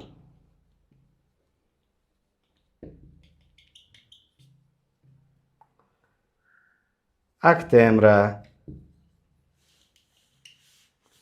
tofacitinib, baricitinib degan preparatlar bor. Inhibitor yanus kinaza. Bular tabletishniy variantda, bular ko'proq ukol variantda ishlab chiqariladi. Biz uje bu bemorga metotrexat bitta gen injiniring biologik preparatlarga o'tishga majburmiz. Bular ozgina qimmat preparatlar hisoblanadi. Boshqa yo'li yo'q. Hamma joyda shu taktika, chunki kasallik juda ham bu kishiga sinov og'irroq kelgan, kasallik juda ham выраженный. O'sha biz mana bu preparatlarga o'tishga majburmiz. Lekin bu preparatlar ham kasallikni to'liq davolamaydi. Boshida bir haftada bir marta, keyin 2 haftada, keyin borib bir oyda bir martaga o'tkazamiz. Endi kasallik sharoiti qo'llanmaydi. Faqat bu preparatlarni qo'llashdan oldin biz bu preparatlar chunki immunitetni juda ham tushirib yuboradi. Biz o'zimizda surunkali infeksiya bor yo'qligini tekshirib olishimiz kerak. Gepatit B ga topshirishimiz kerak. Tuberkulyozni bor yo'qligini, organizmda yashirin sil tayoqchalari, ya'ni tuberkulyoz tayoqchalari borligini tekshirishimiz kerak. VIChga topshirishimiz kerak, SPIDga topshirishimiz kerak. Har qanday yashirin infeksiyani biz inkor qilib qo'yishimiz kerak. Chunki immunitetni juda ham tushirib yuborganimiz oqibatida kasallik organizmda agar yashirin holda bo'lgan kasallik har xil sistaga o'ralgan bakteriya, viruslar borda, ular qaytadan uyg'onib ketishi mumkin. Shuning uchun avval tekshiramizda, keyin bu yo'lga o'tamiz. Dorilarni muntazam qabul qilmaslik haqida ham tushuntirdim mana bu yerda. Dorilarni biz agar metotrexat 2 oy qabul qilib, yana to'xtatib, yana qabul qilib, yana to'xtatadigan bo'lsak, uni ta'siri o'zi 2 oyda boshlanyapti, 6 oyda pikka chiqadi. Biz uni to'xtatib qo'yadigan bo'lsak, bizda u to'g'ri davolanish bo'lmaydi. Nitolka metotrexat, lefno bilan ham, boshqa bazis preparatlar bilan ham xuddi shu holat. Biz faqat og'riq qoldiruvchi gormon preparatlar ichib yuradigan bo'lsak, u bizga yordam bermaydi. O'zboshimchalik bilan shifokor ko'rigisiz davolanish. Bu boya aytgan narsam, gormonal preparatlar, og'riq qoldiruvchilarni ichib yurish noto'g'ri hisoblanadi. Nazorat tahlillarini o'tkazib yuborishimiz bu ham katta hisoblanadi, chunki jigarni va ichki a'zolarni biz tekshirib turmasak, buyrakni tekshirib turmasak, chunki bemor ko'p og'riq qoldiruvchi, ko'p gormon hamda immunitet tushiruvchi dorilar ichyapti. Biz bu holatda ichki a'zolarimizni tekshirib turmasak, zararlab qo'yishimiz mumkin. Dorini o'zicha to'xtatasiz, dozasini o'zgartirish. Shunday holatlar bo'lgan, bemorlarimiz metotrexat qabul qilib yuribdi. Menga 3 oy, 4 oydan keyin kelyapti, qarasam avtomatik o'zicha dozani tushirgan. Ha desam, doktor endi asosda chiqib ketaylik, ahvolim yaxshi-ku deyapti. Yo'q, asosda chiqib ketish degan gap bu xato hisoblanadi. Kamida 5 yil remissiyada ushlab turadigan bo'lsak, metotrexatni o'sha dozasida 15-20 mg dozada ushlab turib, keyin agar shunday ham qo'zg'almasa, keyin chiqib ketish haqida eslash mumkin. Bizda kasallar 2 oy, 3 oy sal yaxshi yursa, darrov doridan qutulish haqida o'ylaydi. Chunki noto'g'ri informatsiya beradi. Boshqa vrachdan olishi mumkin informatsiyani, yo bo'lmasa qanaqadir umuman vrach bo'lmagan odam qo'shnisidan olishi mumkin. Bu xato hisoblanadi. Kasallik albatta qaytadi va aniq qaytadi. Shuning uchun dorini to'xtatib qo'yish, shifokor nazoratisiz bu ni v ko'yim случае mumkin emas. Odamlar nima deydi deb o'ylasham, bu katta xato va ko'p uchraydigan xatolarimizdan bittasi. Boya hassa olish masalasida boya tushuntirdim. Odamlar nima deb o'ylaydi deb bemorlarimiz qiynalsa ham behassa yuradi. Bu bizga davolashni og'irlashtiradi va sizning sog'ligingizni yomonlashtirishga olib keladi. Shu uchun odamlar nima deb o'ylaydi degan fikrda biz maksimalni chiqarib olishimiz kerak. Va odamlar nima deb o'ylaydi deb ba'zi kasallarimiz sotsial hayotdan, ya'ni ijtimoiy hayotdan ajralib qoladi. Hattoki o'zini qarindoshlaridan ham tortinadigan bo'lib qoladi, borib davolanishga uyaladigan bo'lib qoladi, pul so'rash yo bo'lmasa shunga o'xshash holatlar, yo o'zini bir to'y marosimlarida ham odamlar nima deb o'ylaydi deb mana shunaqa stressga kiradida kasallik kuchayib ketadi. Shuning uchun bu narsa xato. Bundan maksimalni uzoqda bo'lishimiz kerak. Bu Xudoning bergan bir sinovi deb qabul qilib kasallikni davolasak hammasi chotki bo'ladi, u aniq u. Shuning uchun iltimos qilaman sizlardan, bunaqa fikrlar bo'lsa, обязательно miyadan chiqarib tashlash kerak. Keyingisi. Xatolar yana bir marta. Harakatsizlik. Boya bu haqda aytdim. Revmatoidni artrit harakatsizlikni yomon ko'radi. Shuning uchun doimiy harakatda bo'lishimiz kerak. Albatta, o'zimizning holatimizga, sog'ligimizga qarab mayda yengil harakatdan asta-sekin kattasiga o'tib borishimiz kerak. Shunda ham bo'g'imlarni zo'riqtirishimiz noto'g'ri hisoblanadi. Ba'zilar mashq qilayotganda tizzani zararlab qo'yadi, noto'g'ri mashq qilish oqibatida.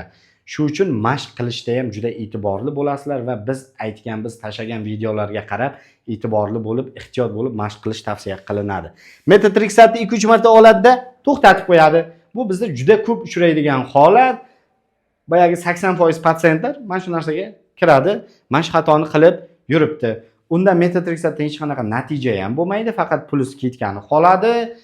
Kasalligingiz ham dalch kuchayib ketaveradi. Shuning uchun to'xtatish bu noto'g'ri. Faqatgina vrach nazorati bilan to'xtatish mumkin, agar shunga ko'rsatma bo'ladigan bo'lsa. Bo'lmasa kerak emas to'xtatish. Metotrexatni kuniga qabul qilish. Bu ham juda ko'p uchraydigan xatolardan bittasi. Ba'zi bemorlarimiz keladi boshqa vrachdan, yo tushuntirilmagan vrach, yo bo'lmasa vrach tushuntirsa ham o'zi tushunmaganda metotrexatni har kuni qabul qilib yuribdi. Bu onkologik doza, bu juda xavfli doza hisoblanadi. Agar biz metotrexat har kuni qabul qiladigan bo'lsak, borib jigarimizda sirroz chaqirishi mumkin, qon kamayib ketishi mumkin, suyak ko'magini zararlab qo'yishimiz mumkin, oshqozon ichak traktini zararlab qo'yishimiz mumkin, yazva yaralar paydo bo'lishi mumkin og'iz bo'shlig'ida. Shuning uchun juda e'tiborli bo'lishimiz kerak. Nut va argon, ilon zahri va shunga o'xshagan bad preparatlar, ilon zahri yo bo'lmasa ariga chaqtirish, shunaqa narsalar bilan ko'pchilik bemorlarimiz shug'ullanib yuribdi. Bu juda katta xato hisoblanadi. Biz qayta aytgan taqdirimizga qaramasdan ko'pchilikda to'g'ri dorilardan charchadim, tabiiy dori vositalaridan ichkim kelyapti deb mana bu dorilarga tayanib qolyapti, lekin bizni bu kasalligimizda tabobat yordam bera olmaydi. To'g'ri, tabobatga tayanib biz qanaqadir kasallik simptomini kamaytirishimiz mumkin. U avvalgi zamonda edi-da u. Hozir o'sha meditsina rivojlangan, bu kasallik juda ham chuqur o'rganilgan, spetsifik o'zini davosi bor, immun tizimiga ta'sir qiladigan. Bular immun tizimiga hech qanaqa ta'sir qilmaydi. Shuning uchun tavsiyam bularga ishonib nogiron bo'lib qolgandan ko'ra bizni butun jahon sog'liqni saqlash standarti bo'yicha davolansangiz, shundagina siz natijaga erishasiz. Bo'lmasa faqat minusga qarab ketasizlar. Bemor o'zini yaxshi his qilganda dorilarni qabul qilish to'xtatib qo'yadi. Yana bitta katta xatolardan bittasi, bu haqida ko'p gapirdik, menimcha hammaga tushunarli bo'ldi. Yaxshi his qilganda ham organizmda kasallik yashirin ravishda kechayotgan bo'lishi mumkin. Shu uchun dorilarni ni в коем случае to'xtatib qo'yish kerak emas. Yaxshi his qilsangiz ham bu kasallik siz bilan. Buni qabul qilishimiz kerak-da, vrachning nazoratida yurishimiz kerak.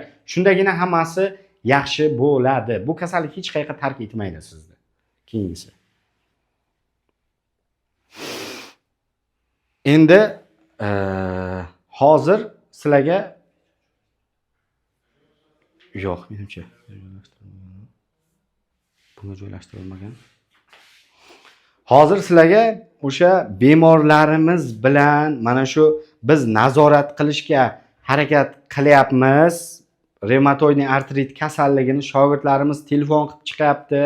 Bizga yotib ketgan kasallar, ambulator, statsionar yotgan kasallar, kelib ketgan kasallar, har biriga ahvolingiz qanaqa deb, yaxshilari ham bor, yomonlari ham bor, lekin ko'pchiligini aybi o'zida. Nazoratni yo'qotgan, yo kimdir dorini ichmay qo'ygan, kimdir mashq qilmayapti, kimdir parhezga rioya qilmayapti. Shu uchun biz gaplashishga harakat qilyapmiz, lekin bemorlar juda ham ko'p, hammasi bilan uspet qilmayapmiz. Hozir qisqagina o'sha Muhammad shogirdimiz bemorlar bilan gaplashganligi haqida kichkina video rolikchamizni qo'yib beramiz. Sizlar asta zagruska bo'laversin, men ungacha gapirib turaman. Videoni qo'yib beramiz, siz tanishib o'tasizlar. Hozirgacha nimadir tushunmagan joylaringiz bo'ldimi? Bo'lgan bo'lsa gruppaga yozinglar. Bugun men harakat qildim, bemorlar ko'p qiladigan xato, uy sharoitida nima qilish kerak, qanaqa ovqatlanishga e'tibor qilish kerak, qanaqa mashqlar bajarish kerak, shular haqida tushuntirishga harakat qildim. kamchiliklar bo'lgan bo'lsa, ming bor uzr. Hozir videoni oxirida savollarni biz ajratib olganmiz. Shogirdlarimiz yozilgan savolni maksimal harakat qilgan, iloji boricha ajratib olishga, har bir savolga harakat qilamiz javob berishga. Ungacha videoni hozir загрузка qilib bo'lgandan keyin videoni ko'rishlaringizni tavsiya qilaman. Yaxshi kasallarimiz ham bor, nazoratni yo'qotgan kasallar ham bor. Shuning uchun biz harakat qilyapmiz nazorat qilishga, lekin iloji boricha imkon qadar sog'liklaringiz yaxshi bo'lishi uchun sizlar maksimal harakat qilishlaringiz kerak. Vaqtida, xulosa qilib aytganda, vaqtida vrach nazoratida bo'lishga, dorilarni vaqtida qabul qilishga, tez natija kutmaslikka harakat qilishimiz kerak. Sabr bilan agar ketadigan bo'lsak, finish zo'r bo'ladi, natija zo'r bo'ladi. Shuning uchun sabr birinchi o'rinda. Shuni miyaga, podsoznaniyaga qo'yib qo'yadigan bo'lsak, biz qiynalmaymiz. Sabr qilishim kerak, hammasi yaxshi bo'ladi. Sabr qilishim kerak, vrachda aytganini qilay, xudo xolasa hammasi yaxshi bo'ladi deb har xil noto'g'ri dori vositalarini ichmasdan, har xil boshqa tabiblarga murojaat qilmasdan, har xil gormonal preparatlar, travmatolog, nevropatolog, boshqa spetsialist, terapevtlarda yurmasdan, vaqtida bizni nazoratimizga kelib, vaqtida analizlarni topshirib, vaqtida mashqlarni bajarib, vaqtida to'g'ri ovqatlanishga rioya qilib, uydagi ishlashlarga rioya qilib, stress, har xil zo'riqishlar, o'shalarni oldini olib yuradigan bo'lsak, xudo xolasa hammasi yaxshi bo'ladi deb o'ylayman men. 1 minut qoldi. Хорошо. 1 minut qoldi. Hozir sizlarga videoni taqdim qilamiz. Bu yerda savollar.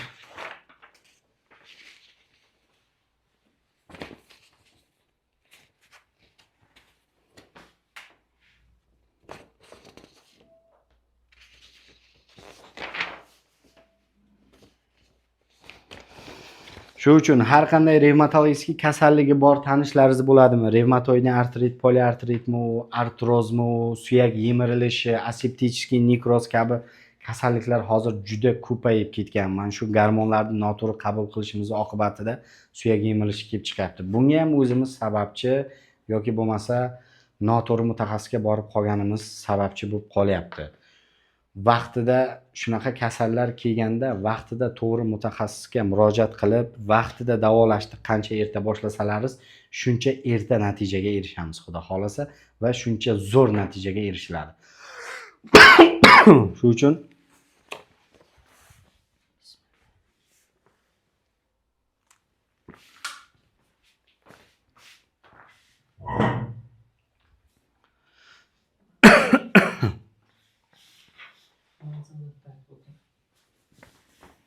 manzilimizda hamma biladi menimcha. Manzil Samarqand Selskiy tuman tibbiyot birlashmani yonida. Navigatorga Zuhal deb yozsalaringiz chiqadi. Yandex navigatorga.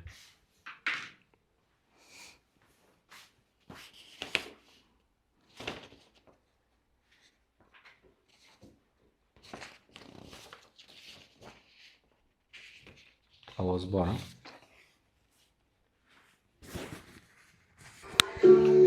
Assalomu alaykum. Yaxshi, rahmat xonajon, siz yaxshimisiz? Yaxshi, xudoga shukr. Yaxshi, Allohga shukr, siz yaxshimisiz? Revmatolog ma'mur Matrusayev shogirdlar bo'laman. Ismim Muhammad. Hozirgi paytdagi umumiy ahvolingizni bilish maqsadida telefon qildim. Subhanalloh, klinikasida revmatolog ma'mur. Mashqlar bilan, dieta bilan yashashish rahmat. Bezovtalik yo'qmi? Hozirgi paytda ahvolingiz qanday? Klinikaga yotib davolangan ekansiz. Hozirgi paytda ahvollaringiz qanday?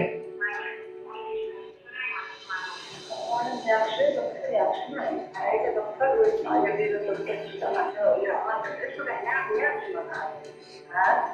doktor aytgan amallarni qilyapsizmi? Yaxshimi? Ma'mur Matrusayev shogirdlar bo'laman. Ismim Muhammad. Hozirgi paytdagi umumiy ahvolingizni bilish maqsadida telefon qildim. Doim dietaga amal qilib, bajarib borsangiz, shikoyatlar uncha bezovta qilmaysiz. Xo'p, mayli, doim sog' bo'ling, salomat bo'ling. Mashqlarni o'z vaqtiga doimiy mashq raqamga chiqib, aloqaga chiqib, bemalol murojaat qilishingiz mumkin. Biz o'zimizga kerakli tavsiyalarimizni ustozimizdan maslahatlashgan holda berib boramiz. Agar yana nimadir bezovtalik bo'lsa yoki shikoyatingiz bo'lsa, mana shu raqamga yoki ustozimizda telegramlarga bemalol murojaat qilishingiz mumkin. Mana shu videoni qisqacha bo'lsa ham sizlarga taqdim qildik. Shu uchun endi savollarga o'tamiz. Bibi Sora degan Telegram guruhimizda a'zosi yozgan ekan. Assalomu alaykum doktor, yaxshimisiz? Assalomu alaykum doktor, yaxshimisiz? Charchamayapsizmi? Doktorjon, sizga bitta savolim bor-da. Poliartrit bo'lgan bemorlar doim harakatda bo'lishi kerak deydi ko'pchilik. Lekin men o'zim shunday poliartritim bor, lekin ko'p harakat qilsam yotib qolaman. Yengil ish qilib u yoq bu yoqlarda yursam umuman bezovta qilmaydi. Bezovta qilmaydi og'riq. Nega shunday? Kir yuvsam yoki idishlar yuvsam darrov og'riydi. Shunchaki mashqlar qilib, muzikaga o'ynab yursam og'rimaydi. Men bir ish qilsam darrov yotib qolaman. O'z uy sharoitida nimalar qilishimiz kerak? Bizga to'g'ri hayot tarzini aytib o'tsangiz, biz bilib olardik. Davolanib yurishdan tashqari uy sharoitida. Analizim 2 yil oldin 4 ta plus chiqqanda, hozir 2 taga tushgan. Ancha yaxshiman, lekin biz ish qilmasak bo'lmaydi. Ayolimiz to'g'ri hayot tarzi qanday bo'lishi kerak? Iltimos ma'lumot bering, vaqtingiz bo'lsa. Menimcha bugungi leksiya siz uchun bo'lgan ekan. Juda ham sizni savollaringizga mos agar eshitgan bo'lsangiz, juda ham yaxshi narsalar tavsiya qilindi.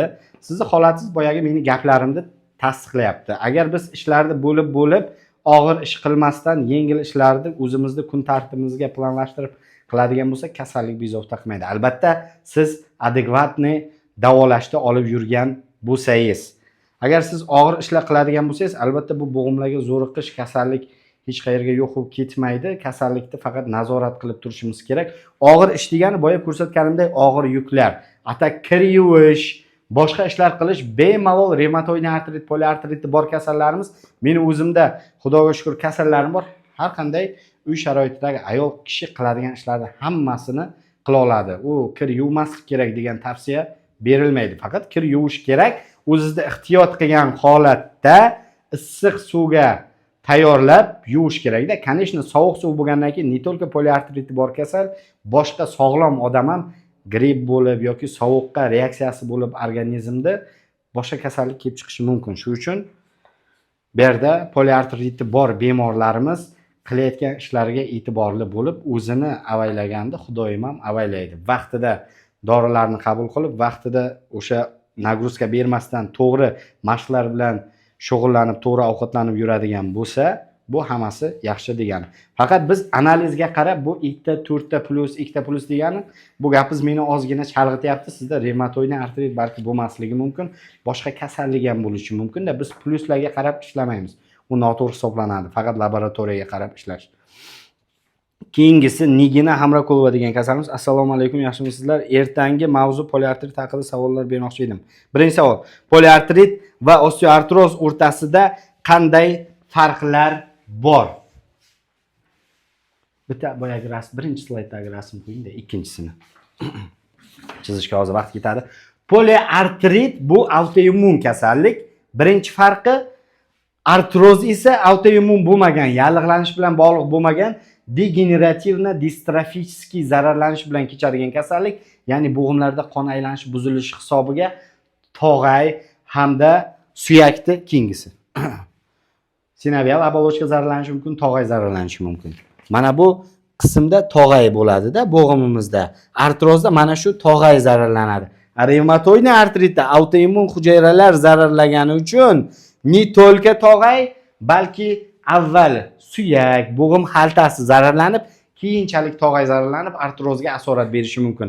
Atak artroz yallig'lanishsiz kechadigan, qon aylanishi buzilishi hisobiga va ortiqcha zo'riqish tushishi hisobiga yoki tog'ayni rivojlanishida muammo bo'lishi hisobiga asosan tog'aylar zararlanishi bilan kechadigan kasallik hisoblanadi. Poliartrit ozgina og'irroq kasallik, lekin albatta poliartrit bu tushkunlikka tushib qolmaslik kerak, og'ir kasallik ekan deb nazorat qilsa bo'ladi. Ba'zi holatlarda bizni nazoratimizga bog'liq bo'lmagan qo'zg'alishlar ham bo'lib turishi mumkin, lekin artrozda 80% o'zimizga bog'liq bo'lgan kasallik. Vestni kamaytirib, mashqlarni yaxshi qiladigan bo'lsak, bu albatta tuzaladi. Vaqtida agar murojaat qiladigan bo'lsak, hech qanaqa ortiqcha biz bilan bog'liq bo'lmagan to'satdan qo'zg'alib ketadigan faktorlar yo'q. Lekin poliartritda shunaqa faktorlarimiz bor. Menimcha tushunarli. Ikkinchi savol. Qon tahlillarida revma faktor chiqmasa ham revmatoidniy artrit bo'lishi mumkinmi? Albatta bo'lishi mumkin. Revmatoidniy artrit bu spetsifik analiz, revma faktor bu spetsifik analiz emas. Revmatoidniy artrit, poliartritda seronegativ formalari bor. Ya'ni RF, ACCP отрицательный formalari bor. Bemalol bo'lishi mumkin.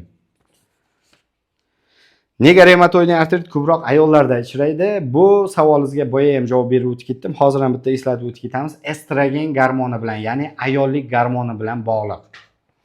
Revmatoidniy artrit va immunitet o'rtasida qanday bog'liqlik bor? Revmatoidniy artrit va immunitet o'rtasida katta bog'liqlik bor.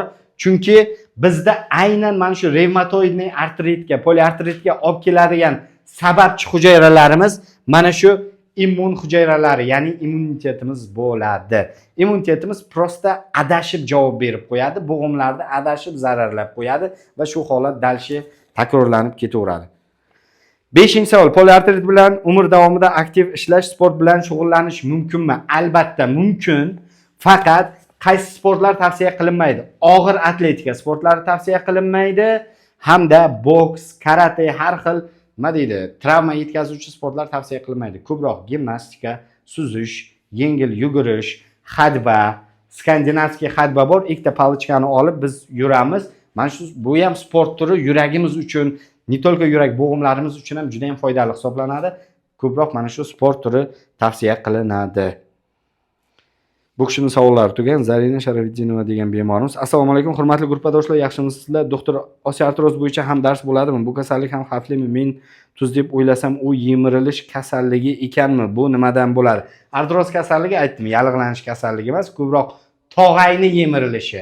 Ko'pchilik vrachlarimiz suyak yemirishi deb tushuntiradi va bemorlarni hech narsa bezovta qilmayapti o'zi. Meni oldimga keladi, doktor sal oyog'im og'riyapti, tizzam og'riyapti deydi. Travmatologga bordim, yemirilish bor ekan deb aytdi, dumkaga tushkunlikka tushib qolgan.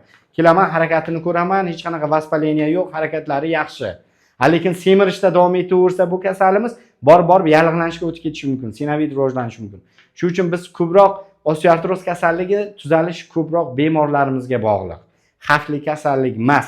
Agar vaqtida aniqlanib, vaqtida davolansa, конечно, 4-daraja bo'ladigan bo'lsa, yerda o'sha operatsiya, boshqa hech qanaqa yordam yo'q. U artritdan ham og'rig'i kuchayib ketadi agar 4-daraja bo'ladigan bo'lsa. Artroz kasalligi haqida ham juda qiziqishlar bo'lsa, keyinchalik o'tib berishimiz mumkin dars. Assalomu alaykum ustozlar. Gen injener preparatlarni qo'llanishi to'g'risida maslahat berib o'tsangiz, qaysi preparatlar qaysi omillarga ta'sir ko'rsatadi? Oldindan rahmat. Gen injeneri preparatlari boya doskada yozib tushuntirdim. Gen injenerni biologik terapiya deb. Bu preparatlar qachonki asosiy davo, asosiy bazis preparatlar yordam bermagan holatda, boshqa ilojimiz yo'q bo'lgan holatda. Uchinchisi, qon analizlari, o'sha organizmdagi yashirin infeksiyani tekshirib bo'lgandan keyingina ishlatishimiz mumkin. Bu preparatning guruhi juda ham katta. Qaysidirlari T limfositga ta'sir qiladi, qaysidiri B limfositlarga ta'sir qiladi, qaysidirlari provospolitilniy sitokinlarga, interleykinlar, faktor nekroz opikli alfalarga ta'sir qilib yoki Janus kinaza ingibitorlari ham bor, yordam beradi. Faqat bu preparatlarni qo'llashdan oldin birinchi bemor yaxshilab tekshirishdan o'tib keyin qo'llaniladi. Lekin shunda ham biz metotrexatni to'xtatishimiz kerak emas. Unda ham siz baribir metotrexatda davom etamiz agar sizga hech qanaqa qarshi ko'rsatma bo'lmaydigan bo'lsa. Keyingi savol, Umarova Matluba. Yoshim 60 ga, tongda tursam ikki qo'lim uyushib qoladi. O'ng qo'limning og'rig'i ancha yillardan bor edi. Hozirga ikkalasi ham uyushib og'riydi. Lecheniyalar olaman, har yil oz vaqt qoladi-yu, yana boshlanadi. Mazlar surtib turaman. Analizlarimda shamollash bor. Shuncha lecheniya olsam ham nima maslahat berasiz? Oldindan rahmat. Onajon, yoshingiz 60 da ekan, sizni holatingiz oddiy artroz ham bo'lishi mumkin. revmatoid artrit ham bo'lishi mumkin, yo bo'lmasa oddiy mushak og'riqlari bo'lishi mumkin, oddiy zo'riqishdiki ham bo'lishi mumkin. Sababi juda ham ko'p. Iloji bo'lsa ko'rigimizga bir kelsangiz, sizga professional ravishda maslahat bersak, shundagina natija yaxshi bo'ladi. Keyingisi, men Inativ Odil, chap chanoq songa endoprotez qo'yilgan 5 yil bo'ldi. O'ng tomon ham og'rib turadi. Nima qilsam bo'ladi? Sizga birinchi o'rinda chanoq son bo'g'imiga nima uchun protez qo'yilganini biz bilishimiz kerak. Artrozmi bu, artritmi bu, yo bo'lmasa qanaqadir travma, avariyadan keyin bo'yinchasi singan bo'lsa ham endoprotez qo'yiladi. Shunga qarab biz keyin sizga tavsiya bersak, agar keyingi oyog'ingizdagi ham 4-darajali artroz yo suyak yemilishi bo'ladigan bo'lsa, harakat chegaralangan bo'lsa, o'sha bunisiga ham endoprotez qo'yishga to'g'ri kelishi mumkin. Odamboyeva Gulmira, keyingi savol. Assalomu alaykum. Revmatoidni artrit kasalligida boshda ensa sohasi va yelkada og'riq bor. Og'riqlar bo'ladimi? Va og'riq paytida bo'yinni aylanma mashq qilganda qandaydir tortishgandaymi, ilishgandaymi bo'ladi? Orqa ensadan tutib belgacha nima uchun unday?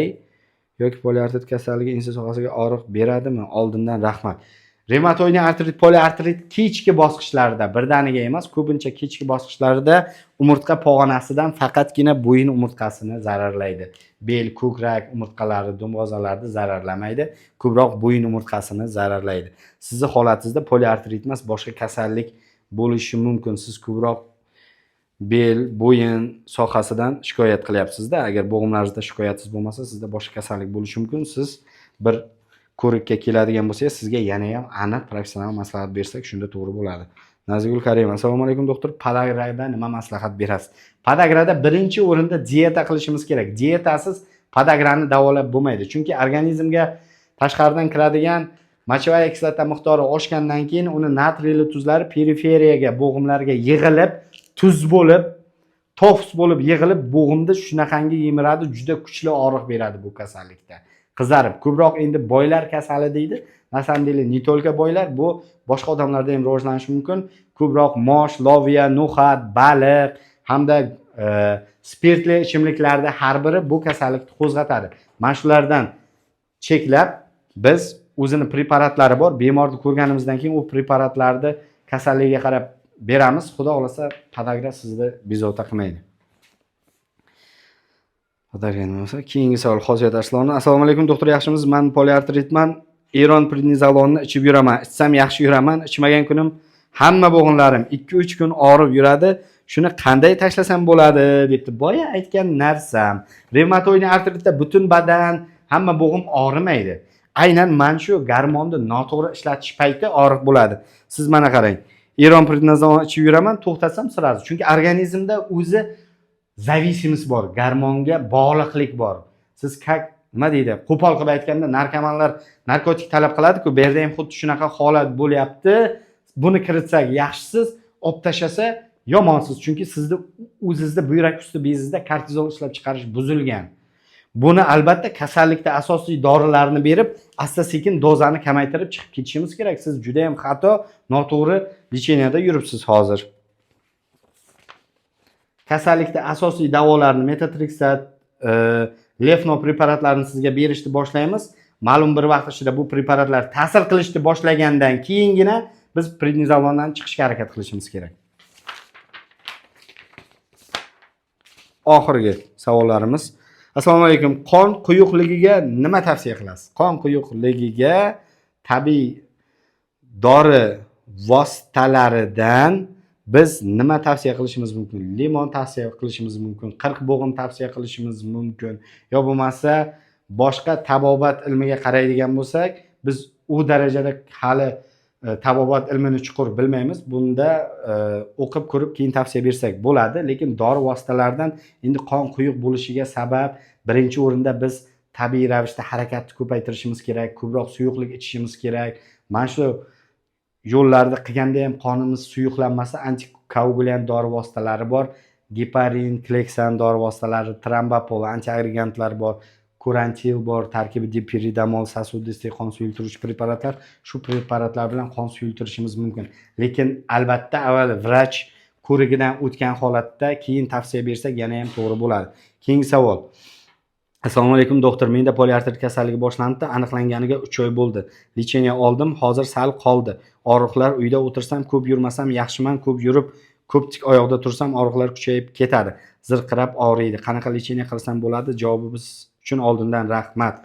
Sizda poliartrit kasalligi 3 oy oldin boshlangan bo'lsa, bu juda ideal vaqt. Bu ranniy poliartrit deyiladi. Agar 3 oyda biz aniqlagan bo'lsak, даже очень ранний клинический stadiya, juda erta klinik bosqich deyiladi. Bu holatda agar ertaroq lecheniya boshlansa, kasallikni to'liq davolash ehtimolimiz bo'ladi.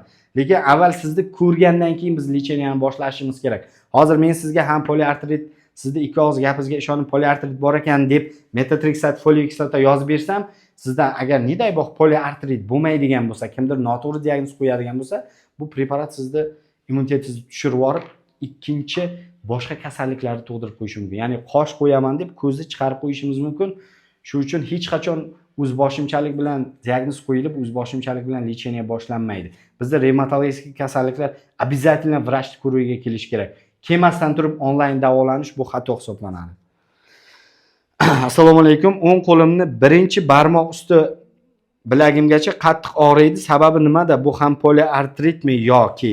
O'ng qo'lda agar mana bu birinchi barmoq bo'ladigan bo'lsa, bu bo'g'imlar zararlanmasdan turib poliartritda bu bo'g'im zararlanmaydi hech qachon. Bu ko'pincha artroz bo'lishi mumkin. Artroz nima uchun? Bu bo'g'im eng ko'p harakatlanadigan bo'g'im hisoblanadi-da.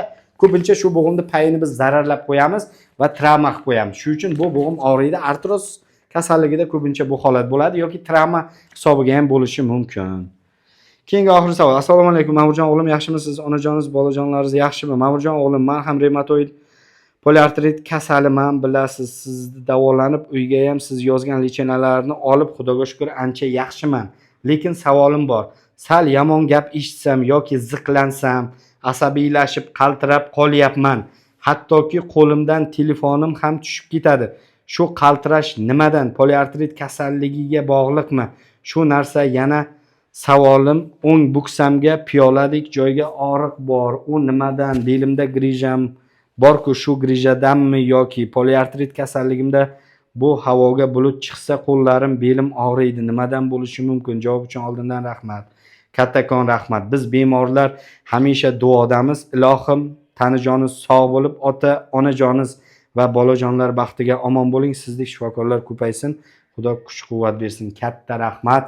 Ota-onamizni duo qilayotganlaringiz uchun borlaringizga shukr. Albatta bizni shu natijalarga erishishimizga, shu holatga kelishimizga birinchi o'rinda avvalo Xudo, keyin ota-onamiz sababchi. Men juda ham xursand bo'laman bu duolarni eshitganimda.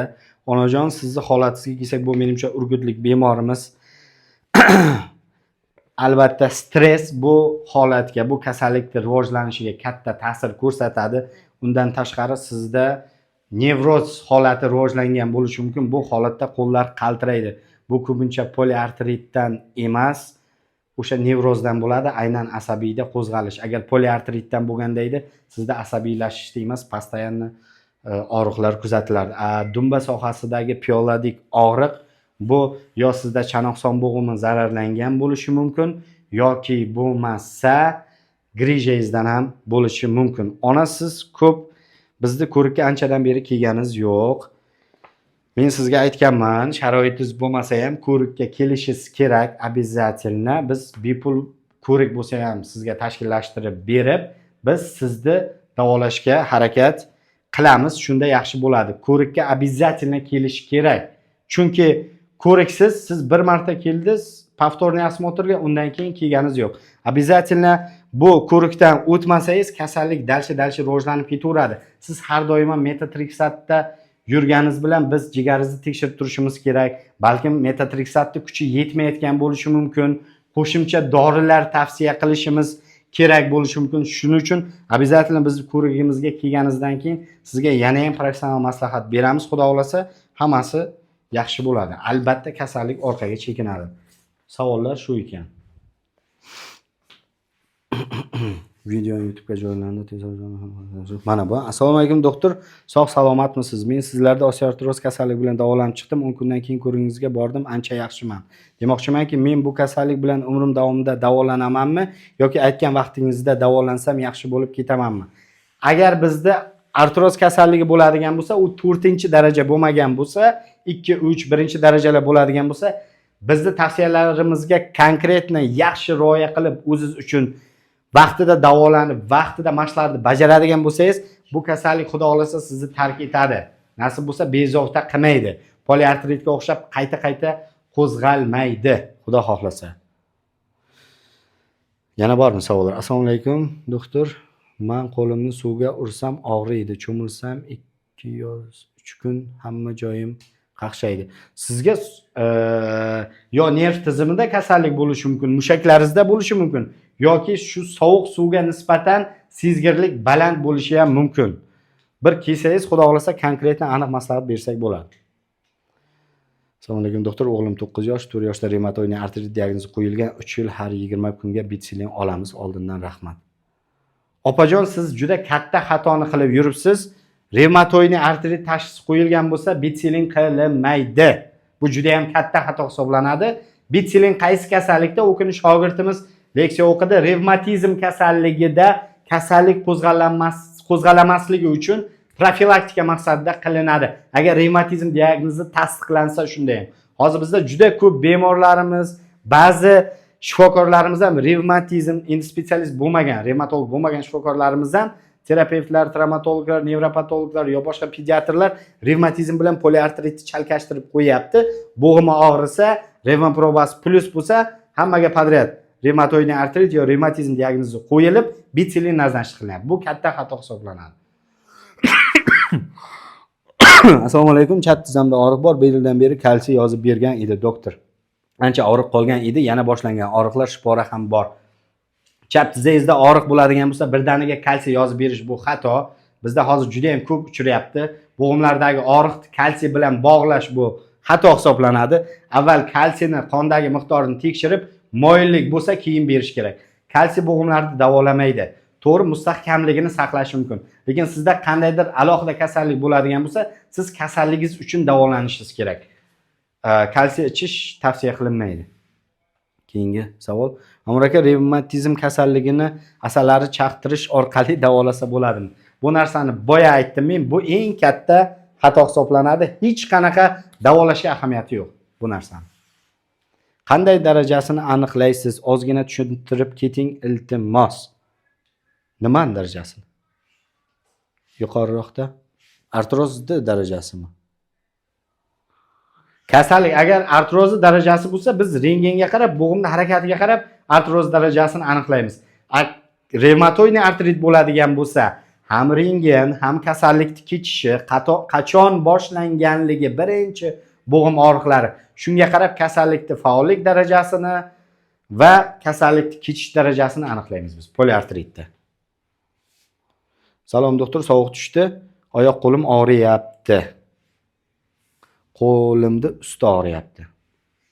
Siz bir kelishingiz kerak. Faqat ikki og'iz gap bilan biz diagnoz qo'yishga ojizmiz. Agar faqat sovuqda og'riyotgan bo'lsangiz, maksimum sizga perchatka kiyib yurishingizni tavsiya qilaman. Lekin vrach nazoratiga обязательно kelishingiz kerak. Bu kasallik sababini aniqlash uchun, bu berayotgan simptomlarni aniqlash uchun, qaysi kasallik hisobiga bu simptomlar bo'layotganini aniqlash uchun. Assalomu alaykum, jonli efir eshitganlar uchun zapisni tashlang iltimos. Revmatizm kasalligi bir umrlikmi? Revmatizm kasalligi bu qondan nima deydi, chiqib ketmaydi. Bu ham avtoimmun kasallik bo'lgani uchun bir umrlik. Faqat bu degani tushkunlikka tushish kerak degani emas. Agar vaqtida aniqlab, vaqtida davolansa, albatta hech qanaqa asorat bermaydi. Agar sal kechroq aniqlangan bo'lsa ham, biz to'g'ri davolaydigan bo'lsak, bemorimiz sog'lom odam qanday yashasa, bu kasallik bilan ham albatta og'riqlarsiz bemalol yashasa bo'ladi. Shuning uchun hech qachon tushkunlikka tushishingiz bu nima deydi? Qo'llab-quvvatlanmaydi. Albatta kasallikni davolashga harakat qiladigan bo'lsak, hammasi joy-joyiga tushadi, xudo xolasa. Хорошо. Farzandlarga o'tadimi? Revmatizm kasalligi ham, poliartrit kasalligi ham hech qanaqa yuqumli kasallik hisoblanmaydi. Bu kasallik lekin irsiy moyilligi bo'ladi. Sizda masalan ikkita odamni misol qilib oladigan bo'lsak, revmatoid artritga chalingan odam va sog'lom odam. Revmatoid artritga chalingan odamni farzandlari bu kasallikka chalinish ehtimolligi baland bo'lishi mumkin, tamom. Faqat sizdan nima tavsiya qilinadi? Agar sizda reumatoidniy artrit kasalligi bo'ladigan bo'lsa, siz farzandlaringizga e'tibor qilishingiz kerak. Bo'g'imlarida shish, qotishish, kuchli og'riqlar paydo bo'ladigan bo'lsa, darrov revmatolog mutaxassisga murojaat qilishingiz kerak. Vaqtimiz chegaralangan. Yana ikkita savolga javob beramiz, shu bilan tugatamiz. Assalomu alaykum, o'g'lim suyak yemirish poliartrit edim, harakatim yo'q edi. Avvalo Alloh sizning sharofatingiz bilan tuzaldim. Mehribon qizimni hammani oldiga duo qilib qo'ying. Alloh rozi bo'lsin. Xudo xolasa hammamizga nasib qilsin tuzalish. Bizlarga shunaqa rahmatlar aytayotganlaringiz uchun, minnatdorchiliklar berayotganlaringiz uchun sizlarga ham katta rahmat. Hammalaringiz sog' omon bo'linglar. Nasib bo'lsa bizni duo qilishda hech qachon charchamanglar. Hamma kasallarimizga shifo bersin. Mana shu kamera ortida turib yordam berayotgan blogerlarimiz deydi, SMMshiklarimiz, kamerachilarimiz, bizni klinikamizda xodimlari, medsestralari, sanitarkalari, shogirdlarimiz, klinikani boshliqlariga alohida men ham katta rahmat aytaman. Sizlarni rahmatlaringizni ham yetkazib qo'yaman. Xudo xolasa hammamizga ikki dunyo saodatini berish Xudoyim nasib qilsin, nasib bo'lsa va hech kimga hammaga kasal bo'lmaslikni tilab qolaman. Ozgina charchadik. Tilimiz ham kelishmay qolyapti. Hammaga katta rahmat. Sog' bo'linglar, salomat bo'linglar. Duolaringizni qilishda charchamanglar. Amin. Xudo xolasa hammamizga tinchlik, sog'lik, ikki dunyo saodati nasib qilsin. Hammaga rahmat. Qolgan savollarga Xudo xohlasa vaqt bo'lgandan javob berishga harakat qilaman. Hammaga katta rahmat. Borlaringizga shukr.